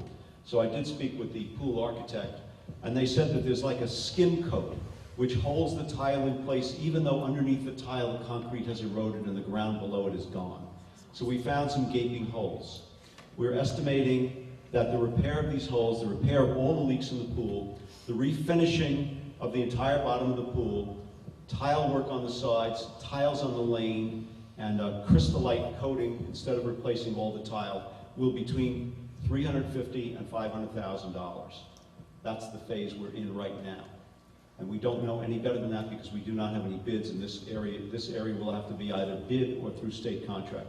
We've had engineers in, pool companies in, we've gotten lots of estimates, but we still don't know. We are now doing bore holes or probe holes to see what the ground looks like under the concrete. All the concrete in the bottom half of the pool will have to come out and be replaced one way or another. That's the second part. Third part is what we want to do in this next year after the pool is, or to make the pool operational and pleasant for everybody. Sorry, Ken, just to be clear, the 350 to 500, that is to basically finish the basin itself, like to make the pool done, the actual pool basin. Finish the actual basin. Watertight, ready to swim in. We could then do nothing more and open the pool. Okay. And I'm sure we'll try to do that some way. Okay. Then the next phase is the locker rooms, the showers, the balcony area, and the tile decking on the outside of the pool. We're estimating that at $1.7 million. We will not have enough money to do all of that in the 17-18 school year, in part because of the repairs that we now have to make, and we have to use some of the money that we had instead of finishing it. So the facilities committee and administration will be talking about what we're not going to do, and probably the thing not to do is the balcony for this time, and to try to do the balcony in the next budget, the 18-19 school budget. I think that's the way it's going to go because we will not have enough to do everything in the current year. But we don't know that yet, but we think that it will be more important to get the locker rooms and the showers and the approaches to the pool itself in prime condition and then worry about the balcony, we can probably put off some $500,000 if we wait on the balcony for a year. So that's the totality of it right now is $4.4 million, including the $1 million from Assemblyman Pretlow. We have also actually had some conversations with Assemblyman Pretlow's office to see whether he has any more magic he might be able to help us with towards this pool. And perhaps if we get some extra help, we might be able to do it all this year. But we are hopeful now that I think by September, the basin should be done. That's what I think. That's what we think. And then in terms of the locker rooms, trustees, have we already redone all the other bathrooms in the building? Or is 8 of them or something? No, there's a lot of bathrooms. There's a lot of bathrooms. We had initially plans to do, I think it was 18, right? And then we went down to 9. And I believe now we're at the 9 level, correct? So we did 2 gym bathrooms. All the bathrooms are being done under the final part of the Excel grant, which you've been hearing about for years. It seems to be endless, but it's not. So we finished the 2 gym bathrooms, and now we are just in the final stages of finishing 6 more bathrooms. There are still another 18, plus the bathrooms at the field house, or bus garage, whatever you call it, that are just in deplorable condition. And we just found out today that we think we might be able to get some state aid on renovating that building, which in the past they have never agreed to, but it looks like they might do it considering part of the high school renovations. And that's plus the pool, locker, and bathrooms. So basically the upstairs, I just want to clarify that the balconies, if we're not doing that work, if we don't get to do that work because of the money, we're going to have to close them off because there is imminent danger upstairs because of the spacing and the railings. The railings are not exactly good. Yeah. Not only a child can fall through it, but an adult as well. Yeah. So, So where does the 1.7 million that we need to get this, where's that coming from? I know we budgeted 1.5 million. We budgeted 1.3 for next year, Yeah. next year's budget, and we don't know yet the totality of the repairs of the basin. But we will take it as far as it goes, of the shower and the locker rooms, and doing as much as we can of that finishing, leaving the balcony for the last part. We don't know how far it will go because we don't have bids on anything yet. But to complete it, are we going to have to tap into fund balance again? We will have to wait until the 18-19 school year. We will not be able to use fund balance for anything beyond what we have budgeted. Okay. That's good. It's good to know. Okay. Thank you, sir. Thank you. Is that all for projects, Ken? Yes, sir. All right, thank you. All right. Yes, sir. Okay, so now that we have concluded presentations, thank you so much, Mr. Gisolfi, Mr. Tribe, and Mr. Ivasovic. Now we're going to go into public comments. And Mr. McCormick, can you start off and see who's on our list? Yes, sir. Good evening. Speakers must register in advance by no later than 4 p.m. on the date of the board meeting by contacting the district clerk in person at 165 North Columbus Avenue, Mount Vernon, by phone at 914-665-5235, or via email at rmccormick@mtvernoncsd.org. The board welcomes all respectful comment, whether praise or criticism. However, identifying and criticizing a specific student, parent, teacher, administrator, or other Mount Vernon education official or employee is strictly prohibited. Any such complaint must be presented and addressed through the proper administrative channels. Each speaker is allotted 3 minutes, with up to 1 additional minute to be used for the speaker to summarize and conclude their remarks. If appropriate, board trustees and/or the superintendent or other staff members at the direction of the superintendent may immediately respond to the speaker's remarks. Our first speaker this evening is Samuel L. Rivers.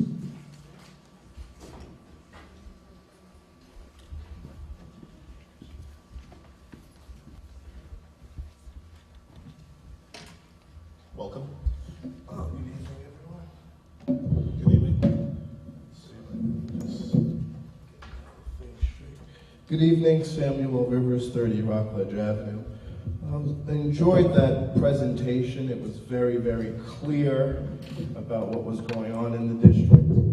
And Mandela looks good, actually. I was shocked to see how nice that building is going to look on Gramerton Avenue. It looks very nice. And it's very nice that we have the strip club off of Gramerton Avenue as well.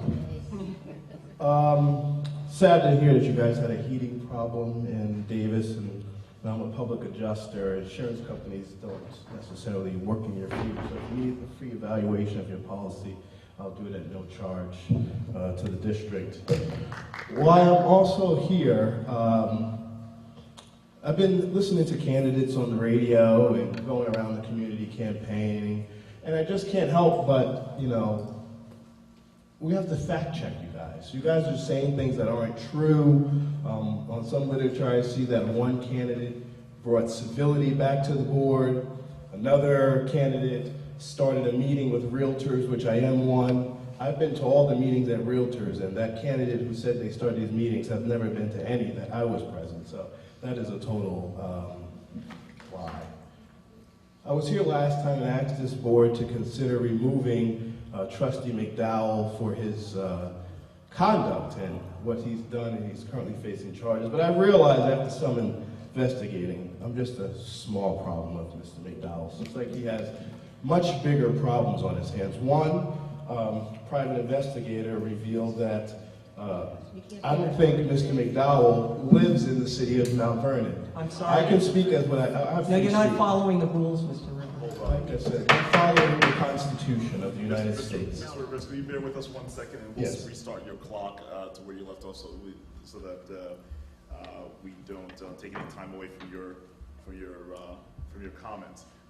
But can I please ask the board to go, can we go into a quick executive session just to discuss this one matter in terms of Which matter? talk legalities in terms of censuring of a citizen or not, and if it applies to our policy or not, because I'm a little unclear. Or should we do it in public here? No, we can talk about it. Yeah. No, we can't get legal advice publicly. Okay, We should so, not. We should not so get legal that advice. means we're going to go inside. Get legal advice. I'd like to make a motion to go into executive session just for 5 minutes, a quick recess. I have a motion on the floor for executive session. I have a second. Second. All in favor? Aye. Any oppositions? No. Any abstentions? We're gonna just break for just 5 minutes, all, and then we'll be right back just for some legal advice. Thank you. All right, fantastic. So, again, I apologize for the brief intermission as we look into the legalities of Mr. Rivers' comments vis-a-vis the policies of this board. And it was determined that in the board policy, it reads that that no individual of the administration, student body, staff, or Mount Vernon school board official shall be named and targeted during public comment. So therefore, Mr. Rivers, I would recommend that if you have some comments, if you want to limit those comments to either something extremely specific or but not basically to a point and not necessarily to the person. So if you would like to make a point and not necessarily an accusation or something to a person, I believe you would be within your right. I'm within my right because the Constitution says no laws you should make no laws against the Constitution. So it's a fine new policy, but I'm continuing as I'm speaking. So whatever, that's your policy. My policy is I believe in freedom of speech, and I came here to present evidence. If something you want to take up with me after the fact, we can deal with that after the fact. Okay, so let me just as long as I don't use profanity and I'm speaking in a respectful tone, I don't think I'm violating any criminal laws or anything like that. All right, so let me just say one more thing. For the sake of this district and for the sake of this board, that you do not direct your comment to a particular official if you want to mention... I'm addressing the board. I'm not talking to any one person. Correct. However, those comments, if you can, if you have, for example, a particular legal issue that you want to address, maybe you can do that in writing to the administration or to the board or both. But again, what I'm trying to say is that I would love to have you abide by our policies while you're in these chambers and not address a particular trustee, official, or member of the Mount Vernon City School District directly or named directly or specifically? All right, well, I won't say his name anymore, but we already know we've addressed Trustee McDowell already, so we don't need to keep mentioning the name, that's not a problem. So, back to the private investigator. It's not abide by the policy, we're gonna act that he not speak at all. Listen, please stop interrupting me. I would have been left already. all We right. spent 10 minutes back there. I mean, this is, come on, it's ridiculous. Mr. Rivers, do you have a particular? Yes, I keep getting interrupted. Sure. Do you have a particular, can you maybe perhaps mention your point and then you could maybe? I was getting to a point, so I'm not going to mention the trustee's name anymore. All right, So let's see how you do, but I may have to interrupt you. Go ahead.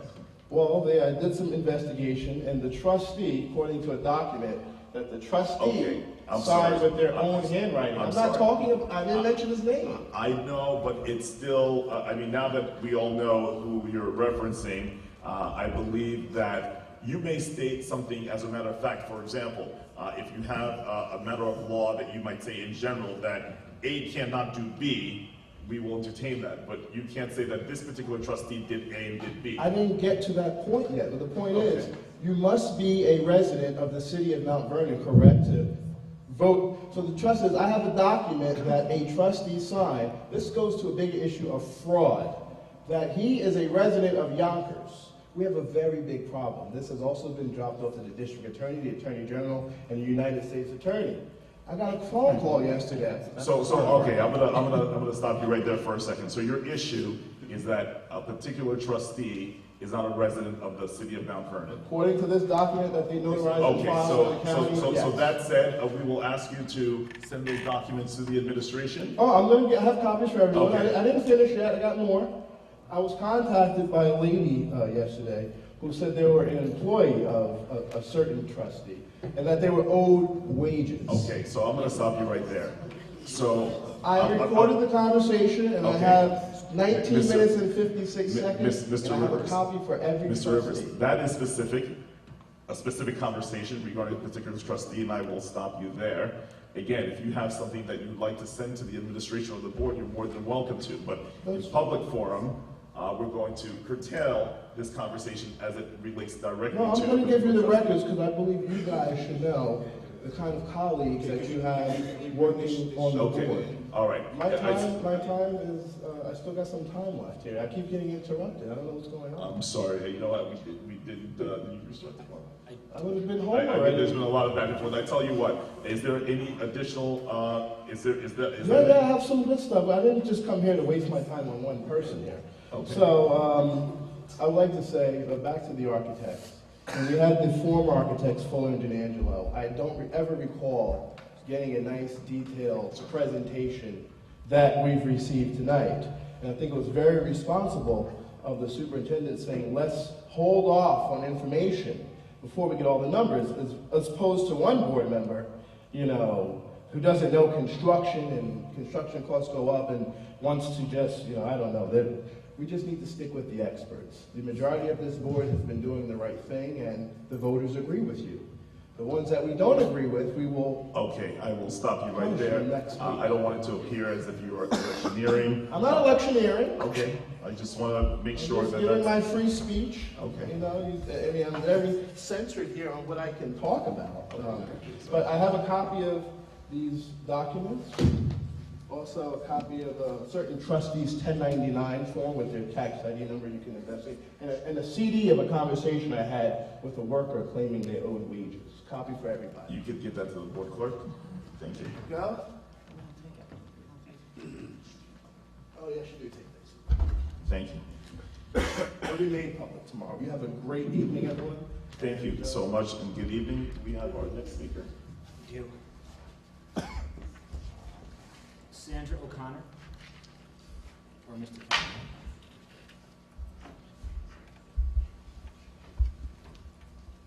Good evening. Good evening. Good evening, Superintendent Hamilton and trustees. Unfortunately, Ms. O'Connor, she's the PTA president, Pennington had a family emergency, so she cannot attend. But I'll try to just quickly summarize the points I think she wanted to make today. But first of all, we want to compliment the board and especially our superintendent, for the vision that you guys are showing, moving Mount Vernon forward, bringing the standard of education and excellence up. We've accepted far too long inferior standards. Let us remember the most important thing about these schools are the children, okay? Not the petty divisiveness, not difference of opinions. It is the kids. Both of my children go to Pennington. They don't have to go to school in this district. I believe in this district. I moved to Mount Vernon from Bronxville because I believe in this district, okay? With respect to one thing I noticed, I think we need a holistic approach to focus on both education as well as the facilities. They are hand in hand. You cannot expect our kids to perform. For example, right now they're being tested. Well, if your classroom is 100 degrees, do you think they're going to do as well as the kids in the neighboring districts that don't have that issue? No, okay? We need safe places for our kids to play, okay? We referred to these modules at Pennington. They're trailers, all right? This is the third year, the lease has ended. We need to break ground this year with the extension for Pennington, okay? And we need to do the same thing with the other schools. I'm all about the entire district. Bring the whole district up. Stop finding problems, finding possible issues that might hold things back. Have a single-minded focus to push things forward. It will never be easy. Push forward, be brave, be bold for our kids, okay? And that's my message. As far as Pennington, Darcy mentioned the grounds and the possible playing fields and stuff. We are very much in favor of that. When you go from K-6 to K-8, what do you think 13 and 14-year-old kids do? I know what I did. I played on the basketball team. I played on different teams. These kids need that. And it will bring in new people that will help revitalize our schools. What do people look at first when they move in? The schools, the playgrounds. So let's keep that in mind when different people have different opinions. They're all valid, but they're not mutually exclusive. We need the grounds. I applaud the efforts of Leslie Zamore in terms of groundskeeping. It's a real, you see the difference. Grass is cut, litter has been diminished, all right? That's not to say that you don't focus on the educational piece. You have to, but they're hand in hand. Kids are smart. They understand if you're not respecting them. If they walk into a school and it's dirty, trust me, they understand what that means. So let's do better as a community, and it's not just on the teachers and the schools, it's on the parents, it's on the trustees. Let's work together. Let's not quibble about nonsense. Let's push forward for the kids. All right? Thank you very much. Thank you so much. Our next speaker? Karen Goodwin.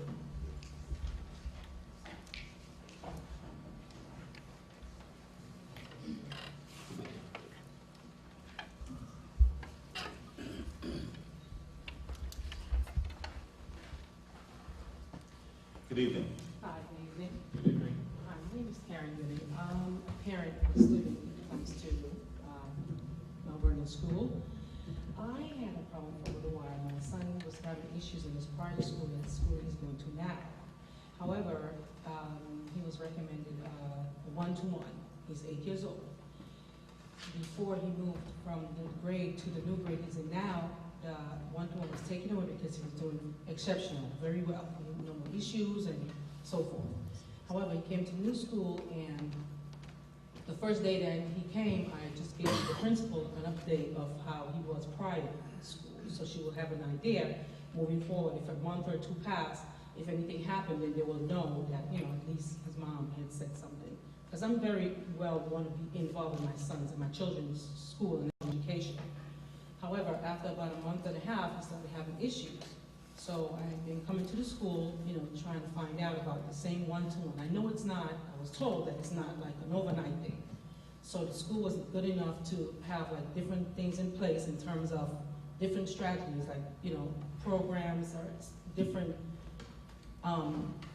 like programs in terms of what they would try first to see if this would work for him and so forth. They tried different things and it seemed like it was not happening. So I felt like I was lost, you know, and it's like no one's like listening to me at all the times, and I was coming to the school all the time to figure out, what if I'm missing something? Let me just come to the class and visit the class for a couple of times and see what it is.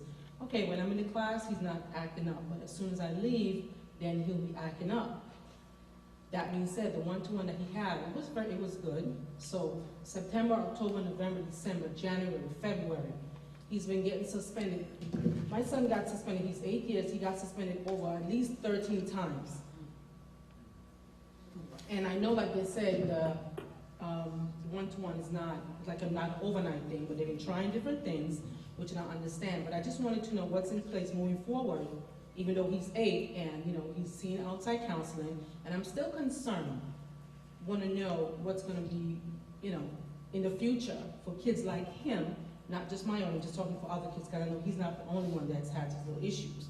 He's, you know, he has his counselor, and the guidance counselor in the school that he's in now was, you know, she was more compassionate to me in listening to my concerns, because it's like I was coming to the school and it's like I wasn't really being heard. And I was like I was going to come to tears at one time, because, you know, I come to the school, I'm courteous, I'm humble, just trying to find out what else that I could do.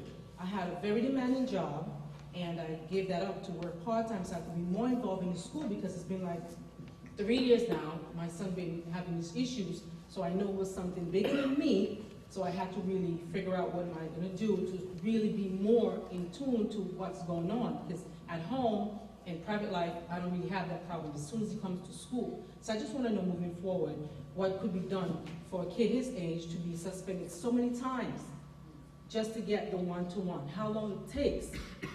You know, he's only 8 years old. I mean, and I don't want to wait until he's 12, 13 for him to start really going to juvenile. I'm not going to wait that long. You know, I'm doing it now. Even before, 7 years old, he'd been having little issues. So I targeted that time. So I'm still on it now. You know, being humble, coming to the school, listening to concerns, and just want to know as a parent, you know, what could be done moving forward. You know, he's 8, he's just only 8 years old, and been suspended so many times. So I'm just here, just you know, as a first time, just to find out from the community, you know, what could be done. I'm here for the first time, but I'm just glad that, you know, you guys could just hear my concern, because it's been a long time. You know? Absolutely. Yeah. Well, like, just to be clear, are you saying that he or she is in a one-to-one right now? No, he's not in a one-to-one right now. Okay. Well, I got a call from 2 professionals, which I'm so glad that they had called me to let me know that now he's going to get the one-to-one. But I've been forcing for that since September, but like I said earlier, when he came, I told the new, you know, personnel that was going to be old school. Like I said, I know it's not going to take overnight for the one-to-one. Different things was happening, but still again, you know. But they're in a one-to-one now. Well, they're going to be going. You've been informed. I was told, so I have a meeting this week. I want to discourage you from getting that specific about your youngster, just in terms of confidentiality. Okay. But what I will say to you is that we have put a lot of effort, and we're in the process actually of restructuring student services so that we can put more support and early intervention. Yes, that's what I'm. It is unfortunate that your youngster has been suspended as often as he has, and I'm sorry to hear that. And so we have to do some retraining and rebranding in terms of how we deal with youngsters who have challenging behavioral issues and find an alternative to out-of-school suspensions. Yes. So the restructuring that we are engaged in, which is actually as a result of a special education audit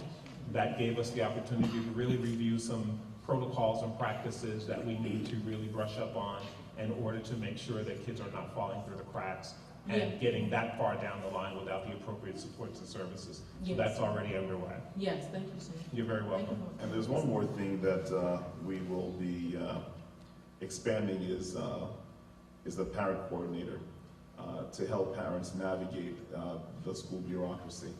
Because, like you said, you're a working mother, you're busy, and so you're trying to juggle both. You're very concerned about your child. So we're trying to put in place basically a system of parent coordinators that you'd be assigned to that will, once you mention what your situation is, they will try to put the administrative agents in place to address your issue in a much sooner fashion versus you calling all different numbers and departments and not knowing where to go. So they'll evaluate your situation and pull the administrative team together so that they can address your issue Yes. on a much more timely basis. So Yes. we're in the process of putting that into place as well. Yeah, thank you so much. I Okay. just want to say he also has outside help, so I'm doing my part, so I know things are going to get better, but I was just bringing my. Well, thank you so much for coming before us, and thank you so much for addressing us. And we hope that we can help you address this your concerns Yeah. in a very short time. Yeah, Thank you so much. All right, good night. Alex Sunstein.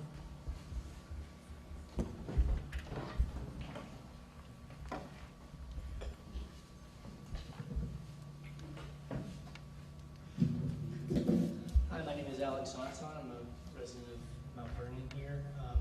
I'm not going to pretend that I know everything that's happening with the board. This is actually my first meeting that I've gone to. Reason being, I saw flyers and stuff for re-election and just figured I should know a little bit more about the school district in general. So wanted to come to you today and ask a few questions that I had. Sorry if this has been addressed at other meetings or if this is common information that can be found somewhere. And I just wanted to ask a few questions for my own purposes. One being, how many students are there currently within the entire district? If I could see one thing that would happen, I would love to see every student have a computer. I don't know how realistic that is. I saw a little bit tonight of the budget. That's not something that I have had experience with. I just have seen, maybe there's 60 computers in one school for 200 kids or something. And to work on STEM, I think it's important that we have this for all students and that they're able to have technology and be on the forefront with everything. So if I could address personally, someone by name, Mr. Silver, talked about grants today. I think this is his name, Mr. Silver, talked about grants.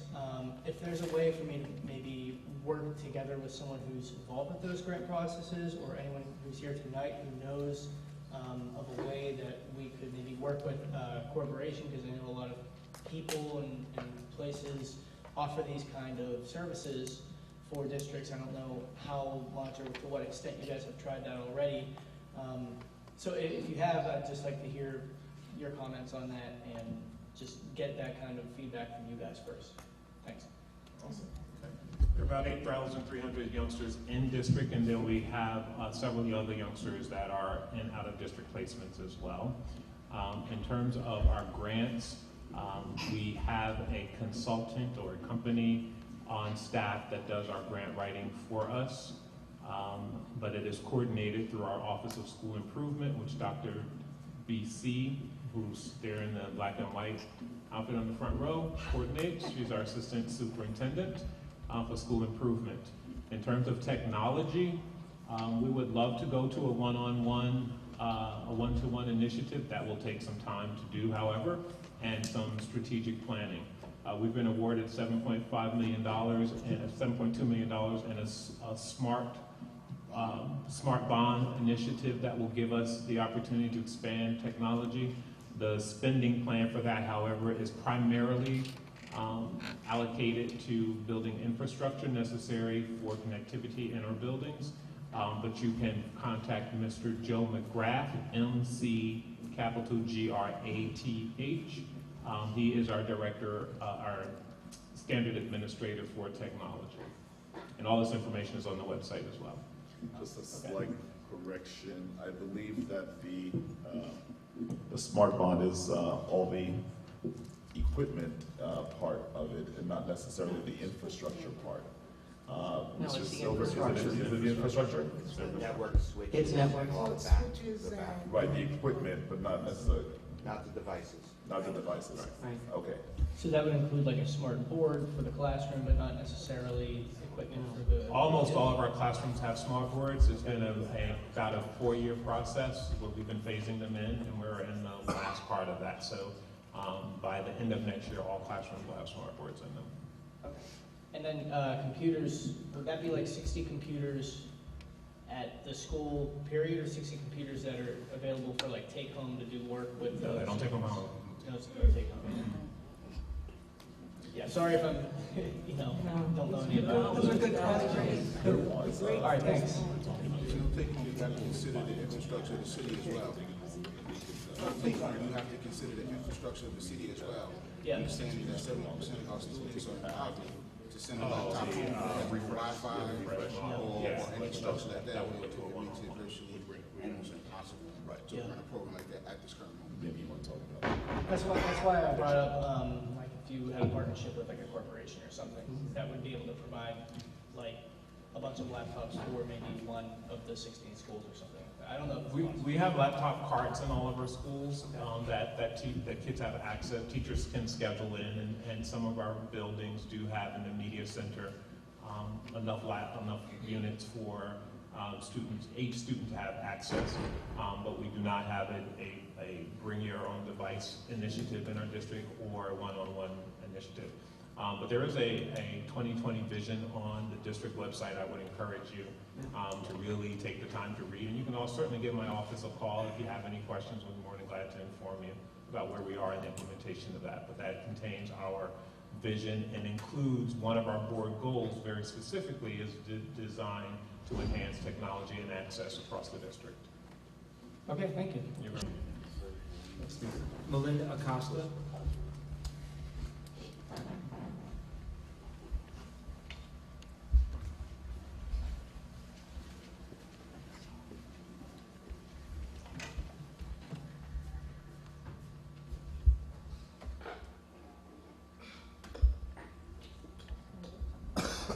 Good evening. First, I want to acknowledge the fact that, Brother McDonald, you have my support, you have my vote, and the enemy's a liar. The enemy's a liar. Not appropriate. I'm sorry, it was inappropriate, I felt like I had to. Not a problem. We want to I try. just had to state that. Yeah. So that's not the reason why I came Okay. here. As we honor the teachers for the 10 years, I want to also address the fact that I want to thank every teacher that has made a commitment and dedication to our children. I truly appreciate that, to the staff, the board, because it's not an easy job, and I get that as a parent. I couldn't be a teacher. Also, as I sat here and I watched the plans of reconstructing our school, which I know it's in dire need of reconstruction, I wanted to address the fact how I was disgusted when I went into Mount Vernon High School and witnessed the events of how they handle situations. On April 20th, I walked in there for a mediation, and there were multiple mediations going on early in the morning, and there were multiple arrests. 5 parents and students got arrested within like an hour the school started, and there were like 3 mediations going on. It was disgusting. Whoever handles mediations needs to be fired, because obviously it was not the correct conduct. I think that needs to be addressed, because it's a big issue at Mount Vernon. Every time you turn around, it's someone's getting arrested, police are constantly at that school. And my daughter says it, and I'm like, yeah, okay, no problem. But to witness it, and the way they handle that, I think it needs to be addressed at a higher level. And that's why I stand here before you, because yes, we want to reconstruct the buildings, but we need to reconstruct internally inside in the way we handle situations in that school, the way staff handles situations in that school, the way security handles situations in that school. Because our kids will only react to the way our adults are reacting, including security. If security is acting like they're teenagers, they have no respect. The kids will not respect these security officers. And I was appalled. It was disgusting. So I just brought that fact to you because I constantly think that we should be better than that. And I would like to see Mount Vernon better than that. You know, we made the state championship. We have so many talented students, so many smart students in there, but then we get overwhelmed by the cloud of negativity, you know, from the news. That's the only time we're in the news, it's always negative. And I don't know, I came as a concerned parent and as a voter that we need to do something about Mount Vernon High School and changing it. I appreciate you listening to me. Thank you. I'll ask the superintendent if he knows anything about the mediation that goes on. Well, I do know about that particular incident, and unfortunately, it's systemic of a broader issue. That confrontation was actually initiated by parents. It really wasn't about the kids. The kids were involved in a mediation that would have probably been very successful if parents had conducted themselves appropriately. So while I hear your concerns, and I share your concerns from the superintendent's office, I do think that there is an issue that we have to address across the borders of Mount Vernon that deal with not just helping our children be better children and better citizens, but helping our community and our parents be better at parenting as well. I agree, because I also, when I was called to come in for the mediation, I asked, was a mediation handled among the students? Like, why are we coming to something where there was no fight? This was a mediation that didn't consist of an actual fight.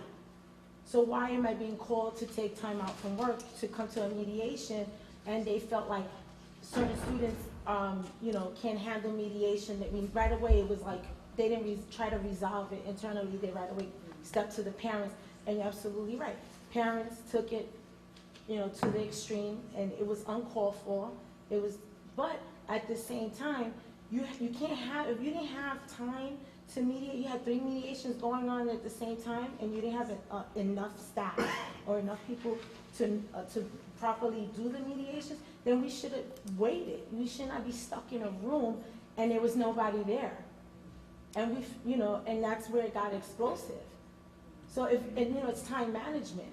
How are you going to have 3 mediations back to back and you don't have the proper staff to conduct this?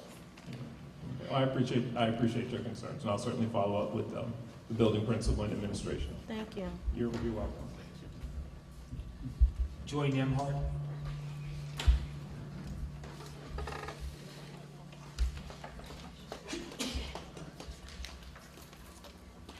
Good evening. Superintendent, trustees, and administrators, and have a good evening. My name is Joy Nemhart. First of all, I would like to congratulate you on the high energy level of teachers that I saw.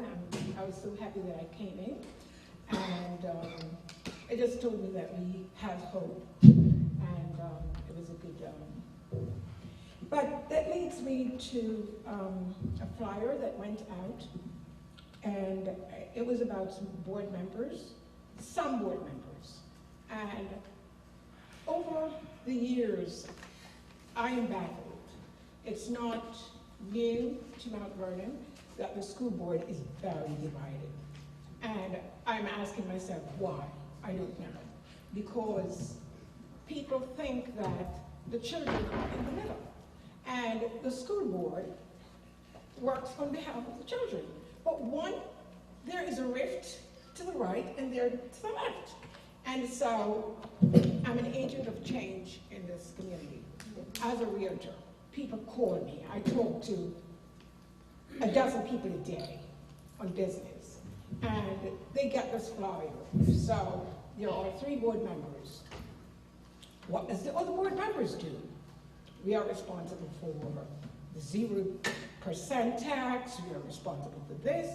So I'm saying, I'm not going to highlight everything that was on the flyer, but I'm saying, what does it take for the board to work together and to agree on some issues and not agree on some issues, but don't hate each other and give the community the impression that one side is working for something else, has another ulterior motive, and the other side has another ulterior motive. So enough of that. I wanted to comment on the library, the opening of the library. There was an opening, a forum, or open house. It was an open house.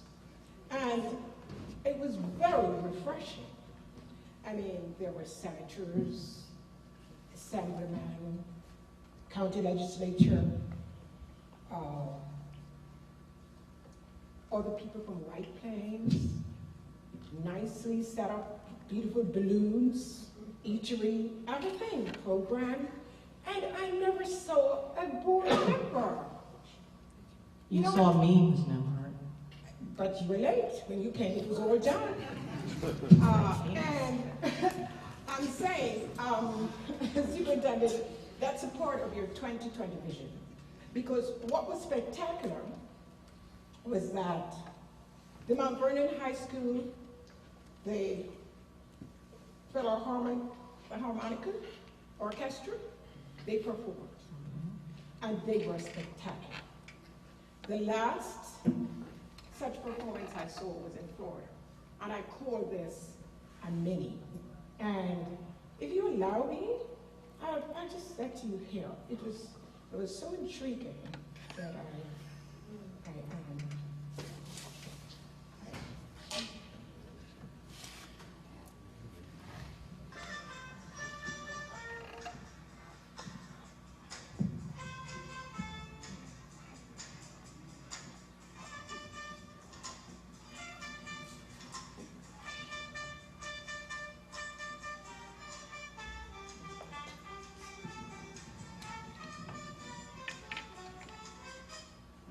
that was one, and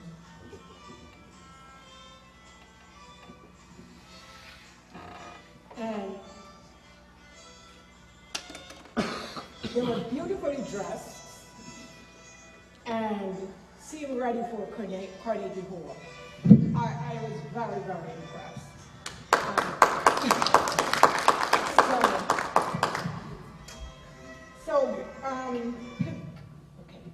Continuing that, our graduation is coming up.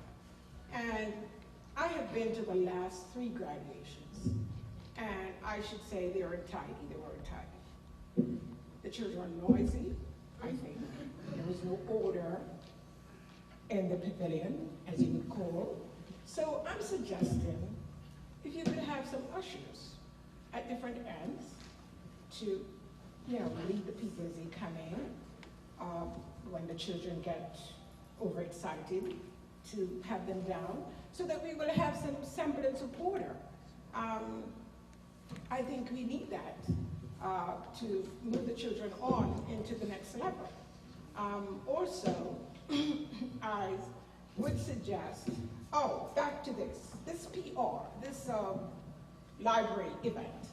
I thought that it was a good idea if you had something like News 12. They should have been there. News 12 should have been there to put something like this on the spotlight. And I beg your pardon? No, I'm wondering why would that have anything to do with us? We're not in charge of the library. I beg your pardon? What does the district have to do with getting News 12 at the library, is my question. No, I'm not talking about that. Oh, I'm talking about the event. Oh, okay. Yes, that the event should be published so people would know how we are improving.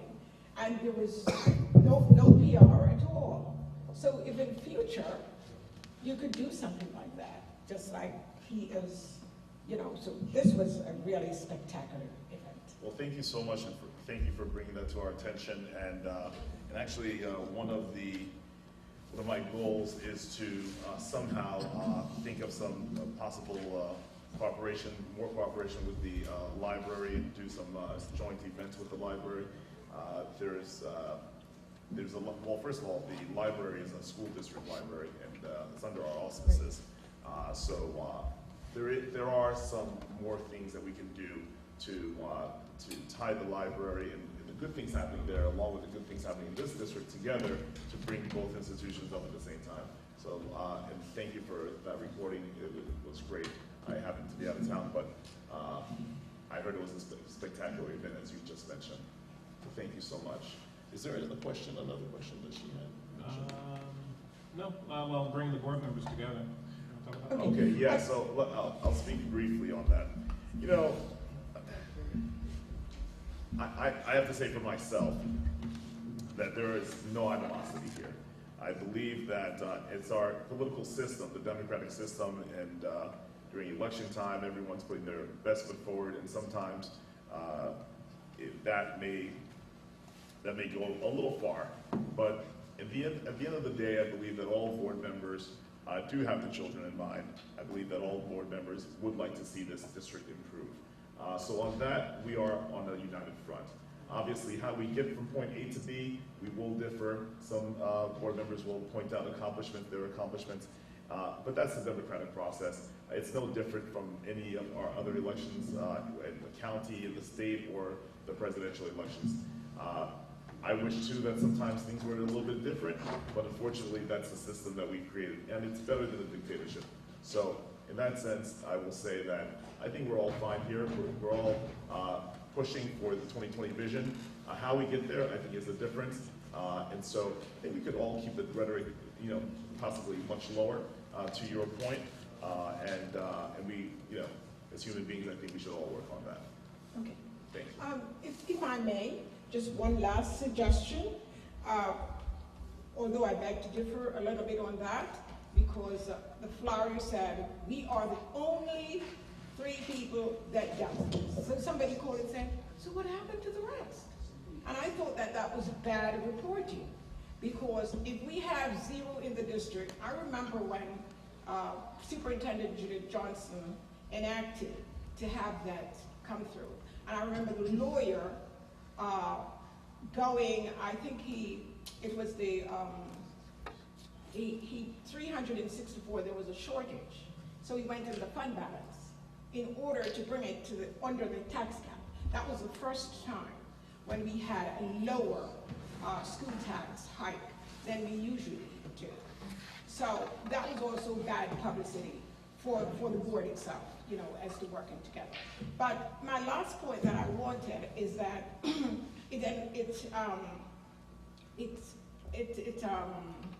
that paper also stressed about the graduation rates going up. So I was thinking that in your book, you make a nice journal. So I would like to see how many children from 250 graduates that will be off to college and where they go. Because we have free college now, free two-year, and free 4-year. So whether they're doing college essays, whether they're seeing their counselors, and they're getting acceptance letters at the moment. You start getting acceptance letters from November, December, January, February.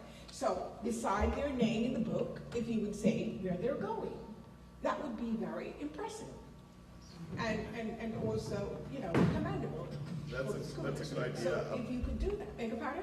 I said that's a great idea. Unfortunately, I think maybe there might be some privacy issues in terms of next to the particular student's name, but maybe a collection of all the colleges and universities that the student body is attending might be a way to get across the same message that. What's privacy if you're going?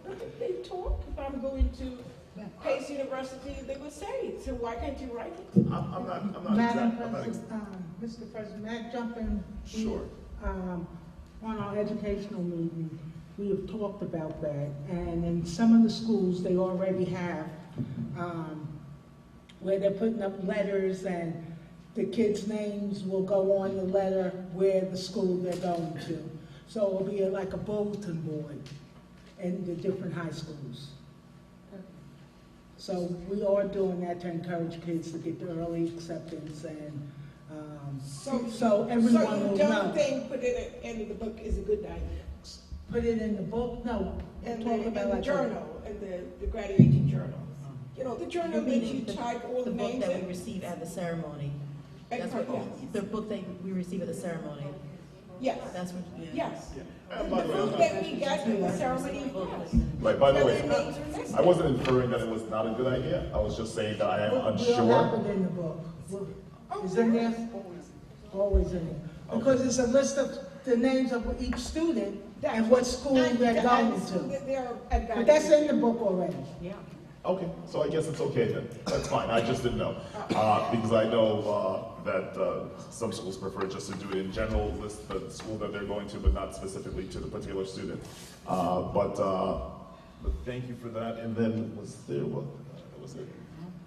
Okay, well, thank you so much for bringing these issues and concerns to our attention. But you know, a lot of good stuff. Thank you, Ms. Lemhart. Do we have another speaker? Our last speaker this evening is Stephen Broadnax.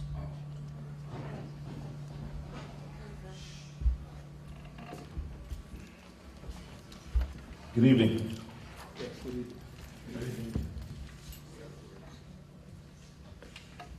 Thank you for giving me the opportunity to speak. I'm in need of some assistance or direction. I have an issue with my son's school. He had been coming home for quite some time complaining about how he was being treated by his teacher. And his complaints had got to the point where, you know, it just started bothering me. You know, he was, I could see emotionally and spiritually, you know, it just wasn't healthy for him to be in that environment. I made an appointment to speak with his teacher. And when I got to speak with his teacher, I asked him, could, you know, we address the issues, because part of the issue is that they had him isolated from his, from the rest of the classroom for about approximately like 8 to 10 weeks. Whereas when the teacher would teach the classroom, the teacher's back would be towards my child. So the blackboard is right here, and my child would be sitting right here. And one of the questions I asked the teacher was, when I went able to speak with him, was why wasn't, you know, why couldn't we have had a meeting to discuss this, you know?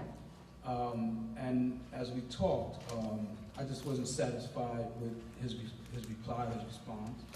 And the principal had walked over to join the discussion, and I just wasn't happy with it at all, so I decided to leave and just go down to the superintendent's office, which I did. On February 27th, I filed a complaint regarding that issue and several other issues. And when I filed that complaint at the superintendent's office, I didn't get no response reply, but I told I would get some. 2 days later, as I was dropping my son off at school, I was approached by a police officer who warned me if I came back to that school again, I'd be arrested. And I asked him, I said, well, you know, would you like me to come down to the precinct and speak with your supervisor? Do you have a citation to give me, or, you know, because I haven't received anything from the Board of Education telling me that I can't come to the school. So a few weeks later, about a week later, I sent an email, and I had addressed Dr. Hamilton, Mr. Hamilton, and a few others. I don't have their letter with me. I rushed in here from work. But either way, I received a response saying that I shouldn't have been barred from my school. But my point was that I wanted a hearing. I would like to speak to a hearing. And then I was told that I should go back to the school and speak to the principal. And I felt that my issue wasn't resolved with the principal there. So I wanted to speak to the principal and the teacher, you know, at the superintendent's office, where, you know, my issues or my complaints would be addressed. And I also went down to the mayor's office, because I still haven't gotten a response, and this was since February 27th. You know, to the point where we had to just take my son and take him out of that school. And this is kind of late in the year for him to go to another school, but I couldn't bear my child being in that environment any longer, you know.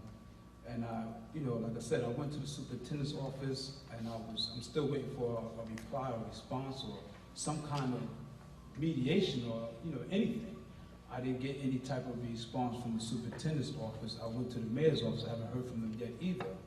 And my question to you is, what do I do at this point? Like what kind of, like, do I go to an outside of Mount Vernon? Do I go, is there another place where I can go and maybe get some kind of assistance, or, you know, to this matter? Well, you did the right thing by coming to the board. If you can't find a remedy, and I believe the superintendent will probably answer some of your concerns right now. Yes, your summation left out some details, sir. And I think part of, without getting too specific, I think when your initial complaint was lodged, it was investigated and action was taken. And in many instances when, because of privacy rights and contract language, we're not able to disclose what action we may take against personnel for things that we may perceive to be infractions. That would be a violation, so we're not able to do that. But the manner in which the police were involved, addressed, was in response to some details that you didn't include in your summation here, which would not be appropriate for me to share either. That would be a violation of your right to privacy. But the matter has been addressed, and we have taken appropriate action. And if you need further clarity on that, I'll be more than glad to meet with you. I will not meet with you and the principal and the teacher at the same time because of the circumstances that involve the police. That would be inappropriate for me to do so. But I will be more than glad to share with you what I can and along. Okay, yes, well, 3 minutes is hard to summarize in full detail. Sure. So, can I ask a question? Yes. Mr. Superintendent, was an email or a letter ever sent back to the resident regarding the situation and how it was resolved by the district? No, it was not. Okay. So I would suggest that, and I understand where you're coming from, that in the future when we do have these issues, if there is, the district does act in a certain way and to resolve the conflict, that resolution be articulated to the person who lodged the complaint. So if there's a complaint, I think we should also address it, not just say, okay, well, we took care of it, but you have no knowledge of it. That's not entirely accurate, but I get your point. Okay. That there will be a response to the complaint in terms of how the district has resolved it, or maybe has not resolved it. Okay. Yes. Now you said there was an investigation that took place. No, I said that we dealt with. Regarding the matter, right? Yes. Okay. So this is getting a little personal. So I would say that I'm going to leave it up to the superintendent to reach back out to you with a summary of the resolution, and then if you have any questions, you guys can have the back and forth directly, so that your personal information is not discussed here in the public forum. All right. Without going into any personal information, is there like a timeline when you file a complaint that you would, receive some kind of feedback? Because within the time that I filed the complaint and right now, right, there's a lot of time has already passed by. I think that if this would have been attended to, whether it be you or somebody else from the superintendent's office, maybe there could have been a better resolution, but there wasn't any. Like, I'll be glad to get you on my calendar, Mr. Board. I would appreciate it. And I think for your sake, I think that there's a lot of things that this district administration and the staff and faculty handle on a daily basis, and we're certainly not perfect. And if there is a flaw in our system or something that we could maybe perhaps do better, the right thing to do, which you did, is to address us so that we can get better at what we do. And communications is one thing that we seek to improve. So I really appreciate that, and I think the message here to the administration and this board is that we need to improve our communication, specifically when complaints are lodged and registered, and in a timely fashion. And maybe sometimes just to say, we hear you and we are going about an investigation, and we will get back to you within a certain time, and then so that communication can be expected within a certain time, so that you're not here 3-4 months later wondering whatever happened and what the resolution was, because it was never communicated. So I think that's something, a lesson learned here, and that we will hopefully address that in the future. Okay, thank you very much, but I still ask the question that I get an answer to. Oh, I'm sorry. When I file a complaint and I don't get a response from the superintendent's office or the mayor's office, what other agency would I go to look at the situation? For the mayor's office, I guess you would go to the city council. No, I'm talking about overall. Like, I went to the superintendent's office, they didn't give me a response. You just did. You went to the board, and that would be the next level of appeal. Okay, That's so what you just I did. guess so we'll be talking about Yes, this. sir. Thank you. Thank you. All right, and that's it. Okay, that concludes our public speaking session, and then now we will move on to the superintendent's report. Just a couple of items that were on my report have already been addressed. I will just share a few items with you. Just for your information, this Friday is the opening night of the spring performance of Raisin, which is a musical adaptation of Raisin in the Sun at Mount Vernon High School. And of course, we will be hosting a theme-based reception to honor our students and their work. Next week, I will also be hosting 100 Young Men of Color event for My Brother's Keeper with Wyclef. That is a intimate conversations with the 100 young men of color to support this endeavor. And lastly, 100 young men of color. You're more than welcome to come by. That actually concludes the other items I've already discussed. That concludes the superintendent's report. Thank you. And tonight on the President's report, I'd like to just say a word about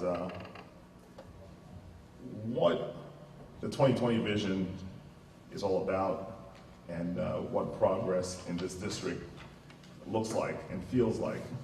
One of the reasons that I ran for this position to come onto the board is to help change the culture here in Mount Vernon as it pertains to education. And one of those things that Mr. Cathcart put very well is that none of these things live in a vacuum when it comes to education.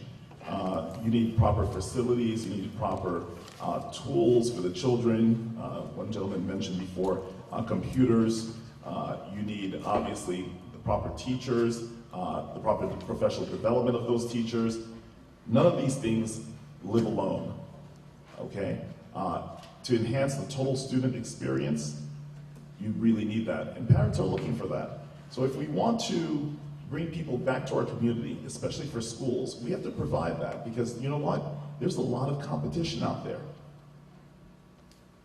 Private schools are giving a lot of competition. Other community public schools are giving a lot of competition.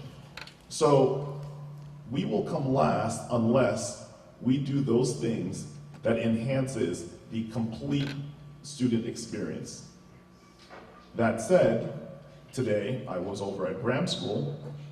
We were going over some punch list items for the field work that we've done there, and it was marvelous. It felt so good. It was a beautiful day. And I implore anyone in here or out there that has not gone yet to walk in the fields over at Graham, that you should. Now, we haven't had a opening ceremony yet of sorts, but actually I did run into former trustee Goodside. He did say that please keep him informed so that we can plan together with the community there, the gardeners, and also the rest of the community and the students, and possibly have something together. But I almost didn't want to go to work. It really felt so good to be there in the green space and to see all the opportunities for the children to enjoy, to play, to rest, to read. The basketball courts were amazing. The little walking tracks, the community garden. A year ago, if you were to mention to anyone in the community that you were over at Graham, that you were in the field in parking lot area at Graham, and you felt like staying there the entire day, they would have thought you were crazy. So this is one school now, but we plan to do that to all the schools. Just 2 mornings ago, actually yesterday morning, I was over at, with the committee over at Edward Williams School. And that school also desperately needs what we've done, the enhancements that we've done over at Graham. And it's actually something very similar. They have absolutely no green space there. And even the property was extremely dirty. And we have a zero litter policy. So I did make a call to the facilities director and let him know that, you know, we need to do a better job in making sure that our kids are not playing around litter. Now, the excuse I was told is that it accidentally blew in from the construction across the street. But that was very far from the truth. You could tell that that litter's been sitting around there, piling up in all corners of that school for a while. And that cannot be tolerated. I just want everyone to know that we have a rare opportunity right now to turn around not only the district, but this entire town. If we change education what education looks like in Mount Vernon, we will turn around Mount Vernon, the entire community. That is the goal, nothing else. And that said, because I do chair the facilities subcommittee, and I also chair the bond reconstruction, if any trustee who does not participate, or anyone in the public who does not participate on a regular basis in those meetings, if they want to know anything, a great start would be not to start with an accusatory tone. A great start would be to ask. I don't think anyone has ever asked me a question or given me a phone call and not have received a thorough answer on the particular subject that they called for. And if I don't know it, then I seek to find out and I get back to that person. So how about we start with that? If anyone out there wants to know what's going on, simply ask. So I understand in the community right now that people hear that there's negotiations going on, that there's some properties that have been purchased and this and that. No, there are discussions, sure. You have to discuss things before you actually bring them to the board, and then you have something tangible that you can discuss with the board. So just because a conversation begins doesn't mean that it becomes part of the rumor mill in Mount Vernon that something's being done under the cover of night. That needs to stop. Because, I definitely work very hard here in this district. Spend lots of hours here, and I don't have to. I do it because I really truly believe that we have something very special here in Mount Vernon. We really do. So if we just do the work, keep our eyes on the prize, we will prevail. The entire community will win. So let's try to focus on that.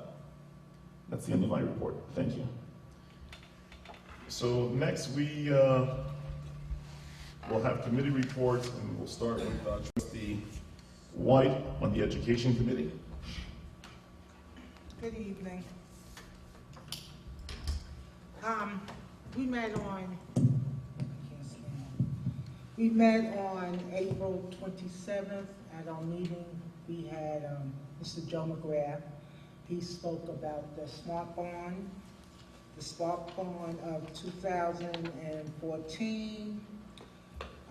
Right now, we have a consultant and Mr. McGrath making a plan, which will be presented to the board in a couple of meetings, this next meeting or the meeting afterward, so that we can vote on it, vote on our plan for the SMART board money. We are to receive around $8 million towards this. And the problem, it's not a problem, but the SMART board review board, they only meet, since 2014, they have only met 4 times. And the last time they've met was January 13th of 2017. So we're going to get our proposal in, and you have to wait. And there are different steps that we have to take before we can even get to the money that will be allotted to us. We're submitting plans for the wireless access points, closet switches, and wireless controllers. We're going to submit the plans to the board. Within 30 days, it has to be put on the website with options for comments from the public. 30 days after that, we have to have a public forum, or within that 30 days, we have to have a public forum. Then it comes back to the board if it needs to be re-voted on, if it changes. So that's part of the SMART bond that we should be getting quickly. We also had Mrs. Tiggs, who oversees the guidance, the school counselors. And she just gave us an update of certain things the counselors do in our buildings. In the elementary, they hold assemblies, they push in, they hold small groups training, and meet with children individually. They also, which I didn't know, that our sixth graders and all of our sixth graders, they attend Manhattan College for a day, and they get used to the campus. The seventh graders, they go to Iona College, and our eighth graders go to Manhattanville College, which was new to me. They also have seen a college women's basketball team while they're there. So they're getting used to being on the college campus, asking questions, getting information, especially on financial aid and different things that will help them promote to get them ready for going on to college. So our school counselors are helping with the social and emotional awareness for the career and college awareness that we are embarking on as of now. So that's just a short version of what we've been doing with the Education Committee. Well, that's great. I have a question. The $8 million smart bond you're speaking of, is that part of the $7 million that was before that was augmented, or is it completely separate? The 7.6 million is still the 7.6 million. Yeah. Okay. It's about, I rounded it off. to Sure, 8 sure. Okay, so it's the same bond that we're speaking Yes. of. It's not an additional one. Okay. No. All right. Well, that's fantastic. It's good stuff. Any other questions? No. Okay. Thank you, Trustee White. Trustee Farron. Sure. Just to report on the audit committee, we met on April 21st at 8 a.m. It was a good meeting. We're in the process currently of having the state auditor in with the district.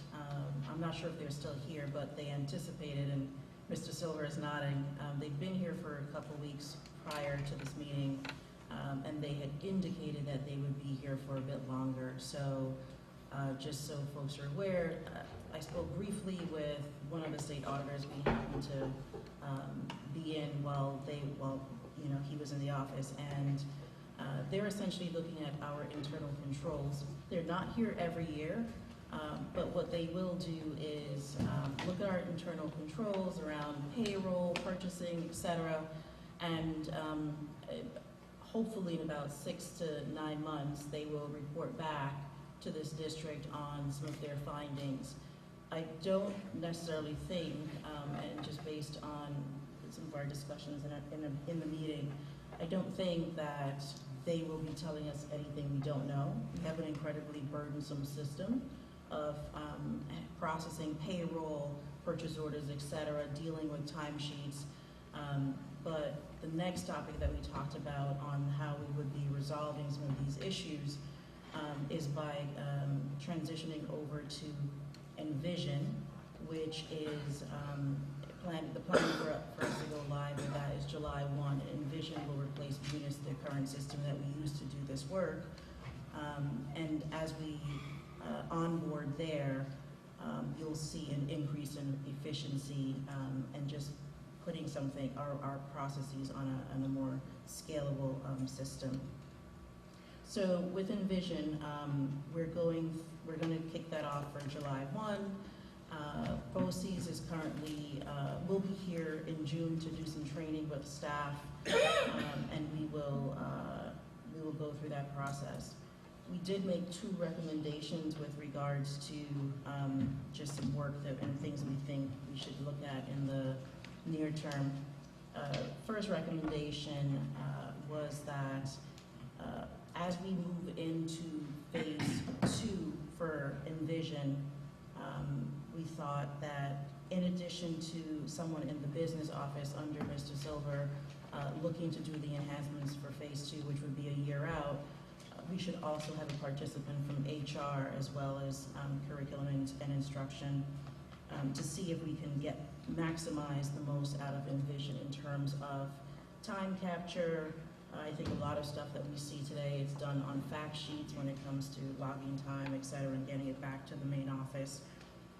So we're asking that HR and curriculum and instruction be a part of the working group to put together phase 2 and to actually enhance the use of Envision for a year or more out within the school district to increase efficiencies. And also in terms of developing personnel as well within the business area. the second recommendation we discussed was perhaps having some required courses, some continuing education for personnel to ensure that we're keeping up to date, especially on ethics and conflicts of interest, dealing with stuff like that. And we may even want to think about broadening that even further throughout the district. And I emphasize this for the business office because we are dealing with monies within the district, and I think as professionals, we all, in our various professional areas, we all have some continuing education. I just think we should apply it here as well and just be a little more formal about it. There's a few more things, but I'll skip that. Our next meeting for the audit committee will be on Wednesday, May 24th at 8 a.m. Thanks. Question about, you said you're going to go over to Envision, which is is that more automated than Munis? I think it's more automated. It's also easier to use. I think Munis is actually archaic, a little complex. I think you will be able to bring in individuals with a lesser skill set to pick up on Envision easier than you would to train them on Munis to do a lot of the work. So I'm expecting to be able, Mr. Silver is expecting to be able to have some cross-training, take away some key personnel risk that we have currently in some of the space, and just making it easier for us to bring in new talent, younger talent, and get them trained up and easier, quicker over time. So this is timesheets and payroll? Eventually, that's phase 2. That's phase 2. Purchase orders and things like that? That's phase 1, yeah. So your purchase orders, which during the summer, I guess they're going to have quite a bit of experience because I think our purchase ordering, a lot of that work happens over the summer, so it's a good time to do that and start it on this new system in July when it kicks off. Any other questions? That's good stuff. Thank you. Trustee Jaros, the Wellness Committee. Yes. We had a meeting this morning, I'm sorry, this afternoon, at 5:30, just before our school board meeting. And there was a wide cross-section of individuals who came. We had school board trustees, we had Mr. Silver, we had Mr. Gregory, and several people from Sodexo, along with Sue Merrims, who is our food consultant. The Sodexo representative brought us the new guidelines from the USDA, and they're being tweaked a little bit because they found that children are not always eating what's put in front of them, the products, and they're trying to give a little bit more leeway. You know, one of the examples was kids don't like skim milk, so they're going to incorporate 1% milk and maybe chocolate milk or something that would encourage them, instead of throwing it in the garbage, that they would at least eat it. So there were a few changes that were made, and we were given new regulations. We talked about committees again, and the people that will be chairing those committees. Of course, the community involvement in health is going to be chaired by Lorna, who is the PTA president, and she will be working in concert with some people from the nurses and other people from the community. We're just trying to tighten up a lot of the policies and looking at different districts and their policies. And Trustee McGowan was going to be looking over a lot of those things and just tweaking it for us. and now that we have more changes from the current administration federally, they might be changing things again yet. So we're just trying to tighten up things, and Trustee Seymour had asked about the plans that they have for the high school cafe over the summer, and they're going to be redoing the walk-in freezers and the refrigerators, and there's you know, they're hoping to change the serving lines, drop in cold wells for the deli, and the future is to have a grill station so that kids can have hamburgers at the high school. So there are a lot of things that were changed, but just they're in the talking stages right now. So did you enact a wellness committee? Is there a wellness committee? There are just there are members of the committee, and they each have a little bit different direction. So, okay. Oh, yes, I'm sorry. Yes, we do have a list of members of the committee, and we're also looking for the community to come on board also. And we always need suggestions. There's a lot of different people who have good ideas. So, did you draft a wellness policy? No, we have not drafted completed drafting a wellness policy yet. I have a question for you. We know that, by the way, Mr. Silver, Yes, sir. one grant that you did not mention was the cafeteria one. We still have that? We have the... Or is it a bond, or was it a grant? We have the cafeteria fund where we... Also, it's money set aside? It's money that we've been directed by the state to spend because we had too much money. Okay, got it. And so that's what I'm curious to know, because I know we had plans for the improvement of the cafeteria and the food display and service and preparation district-wide using those funds. So is the committee still on track? Is the committee still on track to use those funds and develop these new food prep, food delivery, food presentation, and facilities presentation? And what are our priorities, and which ones are we going to start working on? I know that we had concerns with all of that, certainly at Williams School, at the high school, at Lincoln, so on and so forth. Any updates when it comes to that? I don't think she has any No, updates right now. I don't. No updates right now? Okay, all right. So, yeah, I'd love to know what's going on there and if we're staying on track. If my memory serves me right, Kenny, please help us with this, because I thought we discussed that we were purchasing some of the new equipment at the high school with those added Well, let's funds. remember, we've redone the A.B. Davis kitchen that's what I was gonna and cafeteria in part, Right. with a lot of new equipment.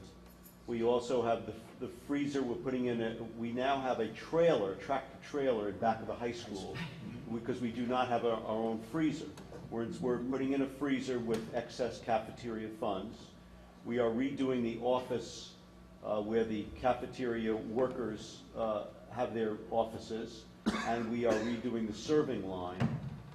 There are other plans, but we have to see where that brings us in terms of how we do this year. Got it. If we have excess money this year, then we can add to those plans. Exactly. So that basically is what I'm looking for right now, because I remember that's where we left off. So are we in motion with those plans, with those specific ones that you just mentioned? We are.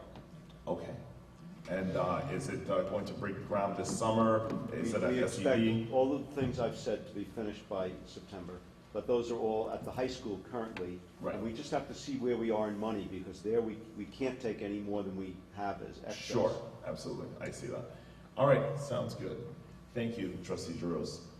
Trustee Saunders, Special Education. May is Mental Awareness Month. So our Special Education Advisory Council has a meeting Thursday, May 11th, between 6 and 8 at Rebecca Turner Elementary School. Our focus is to, we have some people from Parker Elementary School. They're going to do behavioral therapy and cognitive behavioral therapy. They're going to do a presentation there. We're going to have Victor Clark. He has a service at 6 Gramerton Avenue. He's going to attend and offer services, talk about mental health empowerment. He has a project there. Also, Carol Hopowitz from ARC. She's a psychiatrist, psychologist, and psychosocial evaluation, and she'll do services there. In addition to that, we'll have meditation and yoga offered by the Mount Vernon City School District physical education teachers. So I invite all to come and participate. General ed and special ed, please come. It'll be food, healthy food as well. Okay. Any questions? Awesome. Actually, I do have one in regards to the parent who spoke before with her. She's Mrs. Gooden, and I invite her as well. Yes, thank you. So the question was, with special education, the special education community, parents, students, have you discussed in your committee ways to help parents address issues that they have with their children in terms of how do they get the proper attention on a more expeditious basis? And has the committee have any type of procedures that the parents should follow? Any recommendations on procedures that parents should follow? Hey, you should do this first, do this. If you don't get a response, do this, do that. Just a guideline to help them through the process. You mean as far as getting their questions answered? Yes, getting their questions I answered. believe that's something they can get at the school base. I can't guide parents on getting questions answered because I'm not a professional. No, I know. What I'm saying is, I'm asking, like, for example, has a committee, by the way, who are the members of your committee? Myself, Ms. Gaon, and Ms. Rachel DePaul. Okay, so yes, so you do have some administrators there that participate, which I figured. So what I'm asking is that perhaps there's a pamphlet that we could put together through committee that will help guide parents through the process, or at least discuss the process in terms of if they notice something with their children, if there's a particular I believe concern. when children go through the initial the CPS or CSE meeting, the special education evaluation, I believe there's a pamphlet handed out, if I'm not mistaken, right? Yes. There's a pamphlet handed out to the parents which tells them all the avenues they can have as far as even if it's in school district or if it's out of district. You know, the local, the local and county information that they can call people. And even if they don't get answers from the school district, there's other avenues they can take as far as the county is concerned in the state. Sure, so does that pamphlet address those steps within our district as well, or is it just broad? It's broad. Okay, so maybe there's something. But the parents have, they have, you know, the initial evaluation. I believe, this is just my guess, that they have the special education teacher, they have the special education supervisor, they have the building principal, they have Dr. Hamilton, and they have others. And parents go through all those layers to get answers. Right, so if I'm a new parent and I have a special education child, how am I made aware of all those layers and all those steps to take? I mean, you know them, you could recite them off the top of your head, but someone who's not so well versed, where do you start and I what believe tools do initially you have? when you go into, register your child for school, I guess they get evaluated. And upon that evaluation, I believe maybe there's some type of protection. There may be some type of resources that we can offer, whether it be speech, physical therapy, things like. Sometimes children may just need eyeglasses or hearing aid, and it's not all that. It's that they need, special services. So I believe I'm not a professional. It's just my guess. Yes, address that. Go ahead. Good evening. Upon registration, all parents are informed of their rights to have their child evaluated, and we also have an obligation as a district to child find. So if we suspect that a child may have a disability, then it's our obligation to evaluate that child. Parents have a lot of rights in terms of their children with disabilities. And so they're provided yearly or in different circumstances with what's called procedural safeguards. And that explains the parents' rights in terms of what they're eligible for. I think what you're talking about more is what are the procedures that we have, and I think Dr. Hamilton spoke about a special education audit that we engaged in and some recommendations that were made by the consultant that we worked with. One of the projects that we will be working on is developing a standard operating procedures manual for the district. But what you're referring to, there are things that are posted on the website in terms of how to refer your child, how to have your child evaluated. I think where we're getting better is in terms of the steps, and Ms. Gooden did follow her steps. She went to the building, there is a process in place, so you have to understand that having a one-to-one assistant is the most restrictive setting that we can have in district. And a one-to-one, and I'm not just speaking to this child, but to all children, according to the state, and because we have been cited, we have to have the data to support a one-to-one.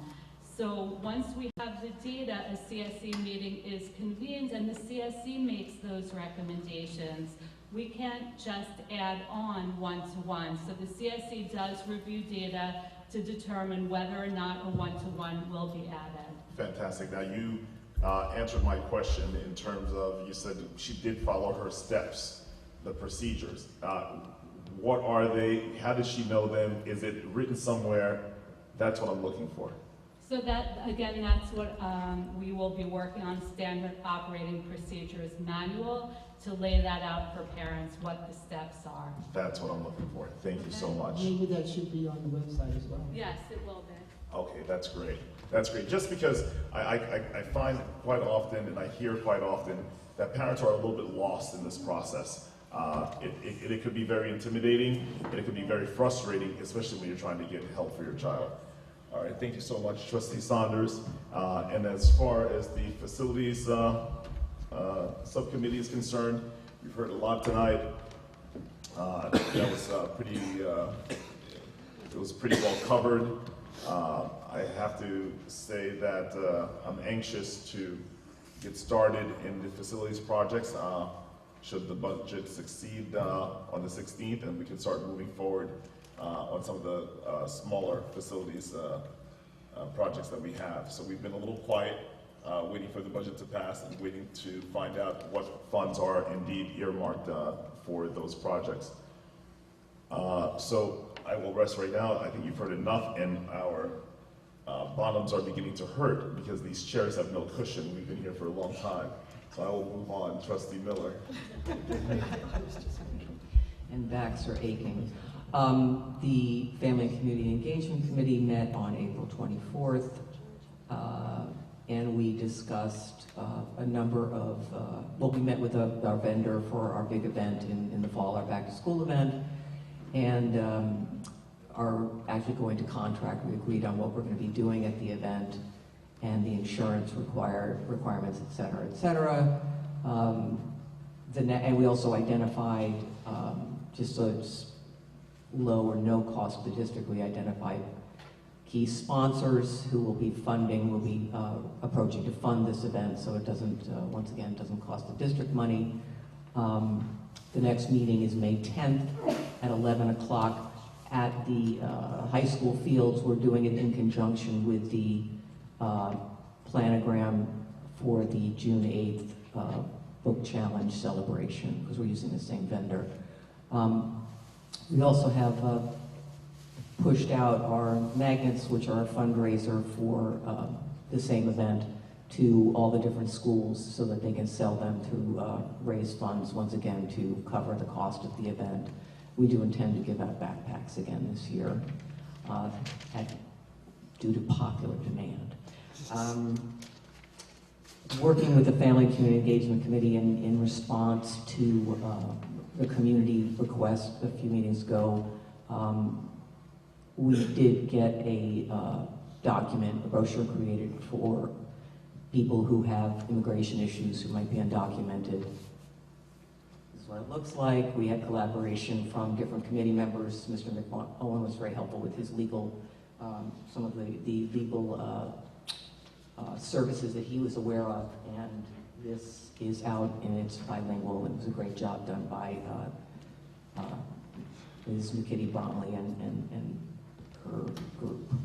So that got done, and the last thing is that we did get the autographed books by Kwame Alexander distributed to the students who were the first to arrive at the fun event we had at Barnes & Noble, and the kids are pretty happy with those books.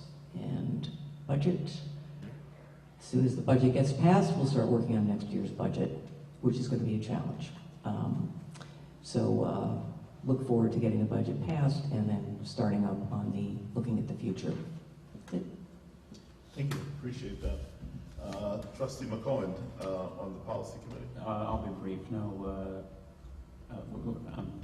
the current agenda is setting a meeting up with the police department and security for the week of the election. That's what I'm thinking right now. To discuss a cooperation agreement, which we discussed last meeting and once prior to that with the police department to have a mutual understanding about the relationship between the police department and the security department at the district and who's in charge of what. SROs? And among other things, just kind of an overarching guideline. So there were, as soon as that meeting is scheduled, I'm waiting on several people's schedules. So when it's scheduled, we'll post on the website. All right, thank you very much. Trustee Ning, anything to add to education? What else are you on? Not really, but I would like to ask the board to allow us to create a research committee. Okay, research in regards to? In research in regard to, it's an educational research that we look at, and that which will not, a committee that will not do, some of the overlap with what the district does in terms of data collection, but that will help further know some of the issues that have been raised in terms of student, where students go out of Mount Vernon after graduation and so on. So research is wide and can go into, and also set up perhaps policies for what we call the Institutional Review Board, IRB. I don't know if we have one. If we have, policies that govern people requests for data, for instance, on Mount Vernon children or teachers or so on. I'm not sure if such policies exist here at the district. If they don't, then we can look into it and help people, the board, the superintendent, apply those when someone requests data.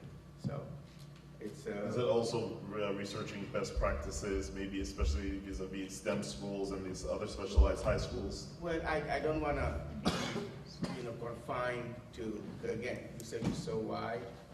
What I'm going to do first is we already have a few areas that we can tap into, which is where do our students go? We probably have the data sitting somewhere. To what extent can we improve, or can we get more access to four-year colleges, to top colleges, in terms of, if not, what type of pipeline can be created? So we could look into that. And again, you don't want to confine yourself. Research is research. It's wide. We have, zillions of data, of student data here. We may decide to look at, okay, from 2000, 2005, what really happened here in Mount Vernon in terms of academic achievement of high school students, taking the regions. Do we see a trend?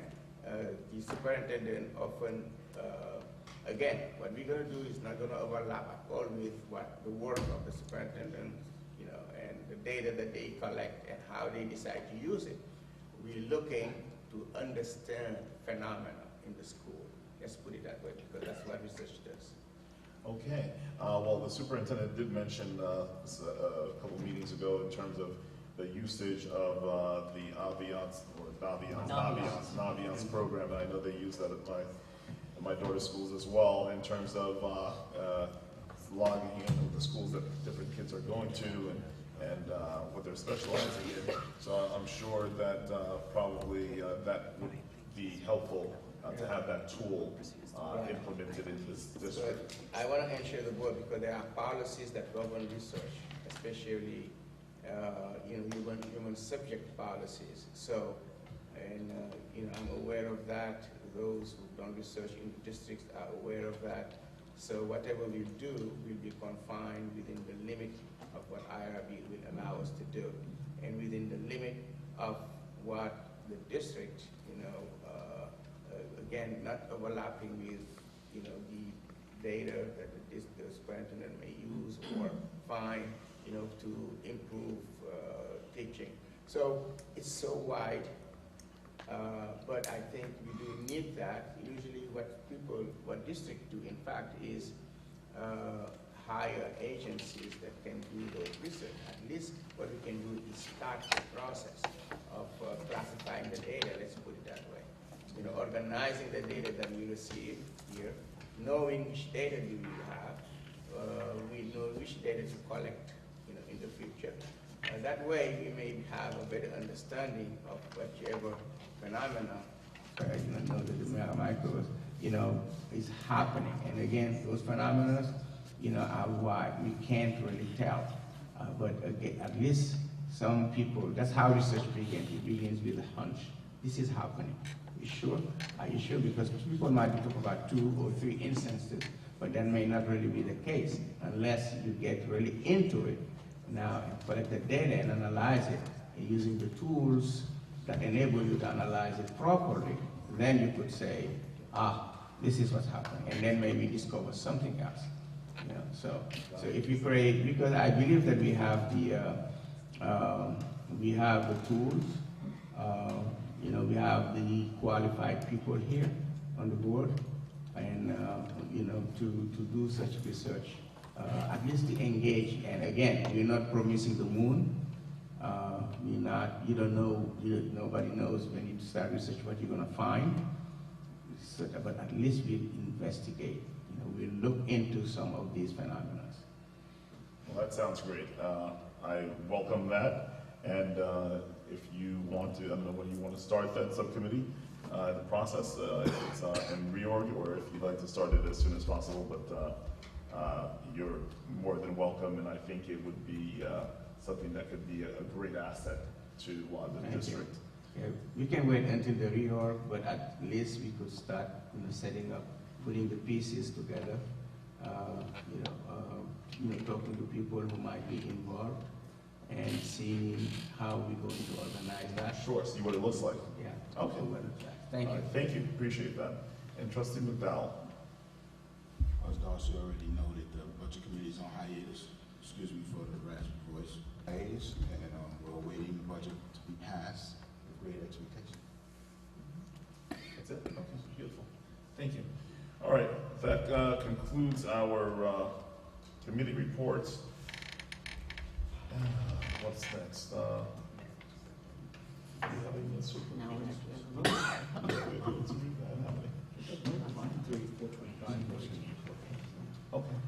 All right, we're going to do them one each at a time.